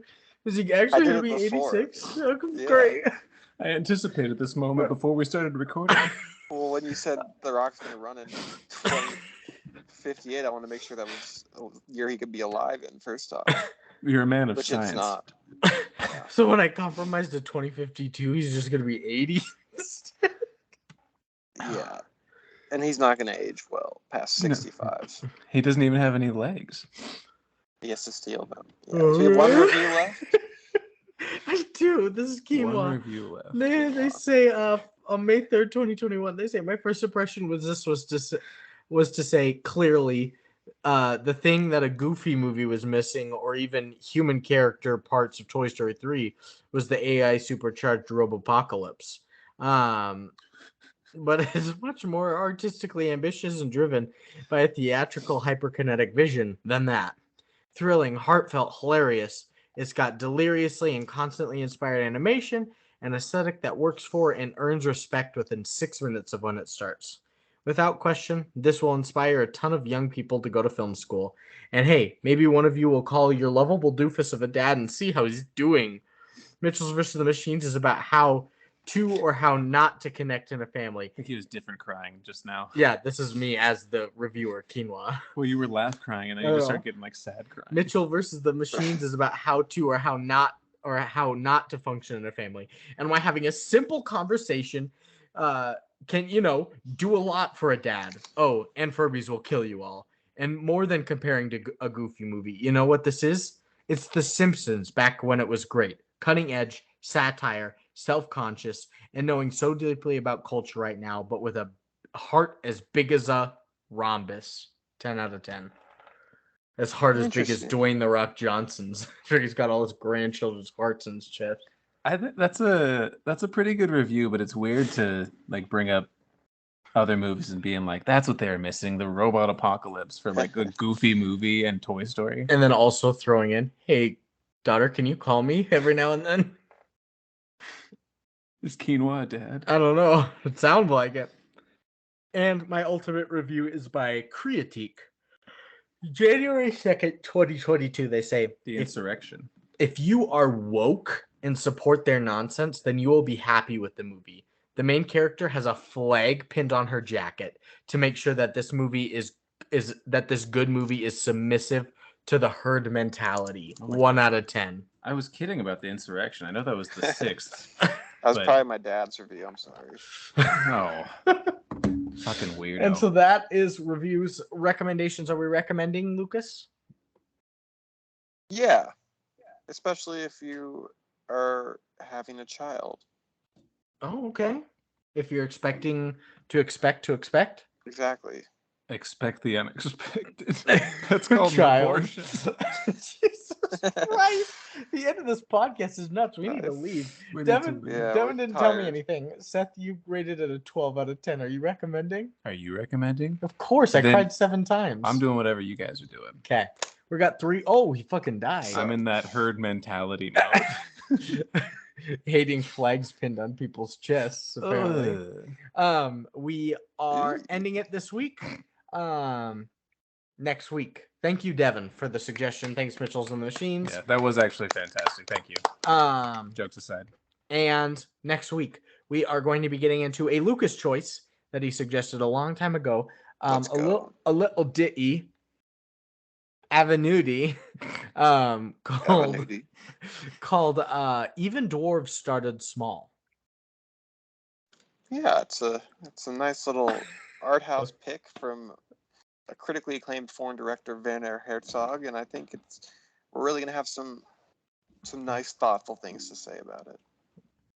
And Seth, you might have somebody that wants to hop on. Yeah, my buddy Robert. He's Armando's cousin, actually. Big Rob. He fights fires in the summers, and he finished up his fire science degree, so he's not in school anymore, and he's really bored. He fights fires in the homeless. He's a weird guy. He's a strange man. Cool. So keep in touch with him, see what we can do there, and for sure. Hopefully maybe Devon can join us if he gets housing figured out, and from there we'll see you next week. Good douche. Oh shit. Oh. Love you. Bye. It was a great episode. Yeah, I'm sorry it started so late. No, you're good. We picked up. It's almost end. It's interesting. Yeah, it's like a second wind a little bit. I feel like honestly, if we'd started any earlier, if this was a Sunday at 3 and none of us had like a hard cutoff or anything, that would have gone on for like 4 hours. It was great. I mean, we were dying laughing at the end here. The bits really got good, actually, and not just bitty. Yeah. Dirty bit. What's it called when you flanderize a bit? Is it still flanderizing? Fred Flander. What? I don't know what I'm saying. Don't listen to me. While I have this here, we had a lot of really good laughs. Dwayne "The Rock" Johnson for president in 2058 is definitely one of them. You stuttering to say I love, and Lucas is like, yeah, apparently. I think that might have just been playing to you and me specifically, and nobody didn't listen to this, but I thought it was hilarious. That was funny. Oh, Avenue D. I'm glad That's I said good. that. Avenue Literally like D. yesterday, dropping Pam off. Huh? Literally like yesterday, dropping Pam off and turning onto that street. I was like, Avenue D. Avenue D. Myself. I really like the blind eating the blind too. I think that's a great concept. Blind eat blind. The blind eat blind world. You're just like, what? I'm glad you liked it because I have a lot of That's hilarious. dumb spins on like Turns of those phrase. idioms. Yeah, turns of phrase that. A lot of spins on those that I think are really funny if they're like that. Like they turn morbid out of nowhere. That's morbid. Yeah, morbid. Morbid. Yeah, I'm glad you like that. The new M word. I'm gonna put all my sketch ideas in the group chat. I had another sketch idea where it's like a guy who understands that movies aren't real, but he thinks like the people playing in the movie are still real. Like if he saw a war movie, he would know like, okay, that didn't actually happen, but he'd think the people actually died, so he'd be like, I thought you fucking died, man. It's like, no, it's a movie. No, I know it's a movie, but like you died. Like it's like he thinks they're all movies are fake. documentaries. Yeah. He just thinks that like he knows the story is fake and everything, but he thinks that things are actually happening still, so he's like halfway to understanding a movie. That's funny. Yeah. So he thinks like they actually kill him for the movie, but it's like, no, I know it's still a movie though. Yeah, I know that this didn't actually happen. Like, this isn't based on a true story. But That's that guy funny. died. I saw it. Yeah, That's hilarious. Everything's a snuff film, but it's like fiction, but it's a snuff film. Save as. Oh, it's still recording. My dumb ideas. No. Oh, they're gonna steal them. They're gonna steal my Mitchells versus the machines. The gasified series. I think I already sent them to you too, Brandon, from my end. Yeah, I think I got both of them already. Let me check real quick. Sweet.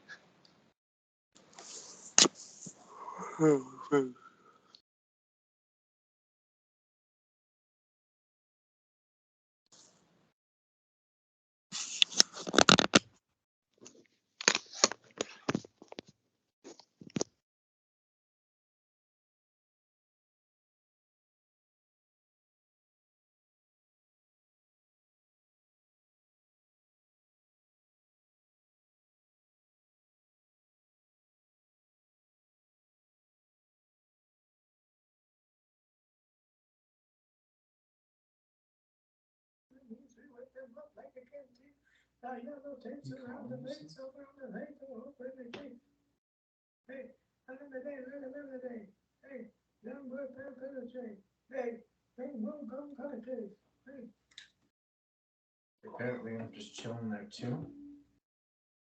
That's you. Oh my god.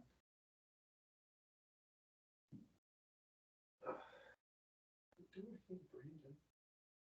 He's a good boy.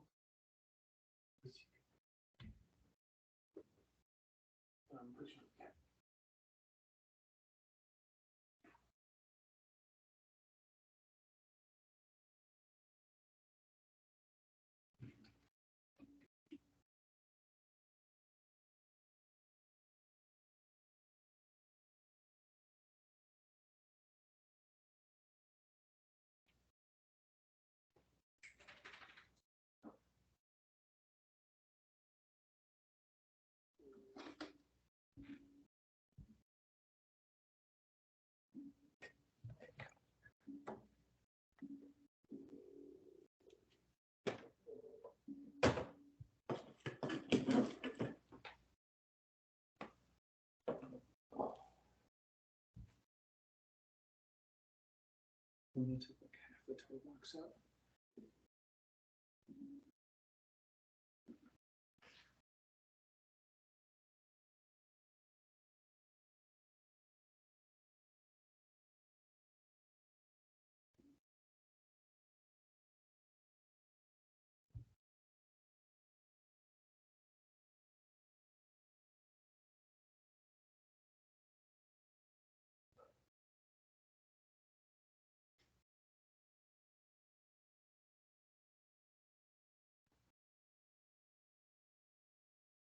now we're not even here to drag you home.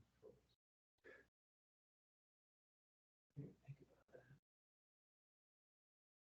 The coach was so fast. So fast.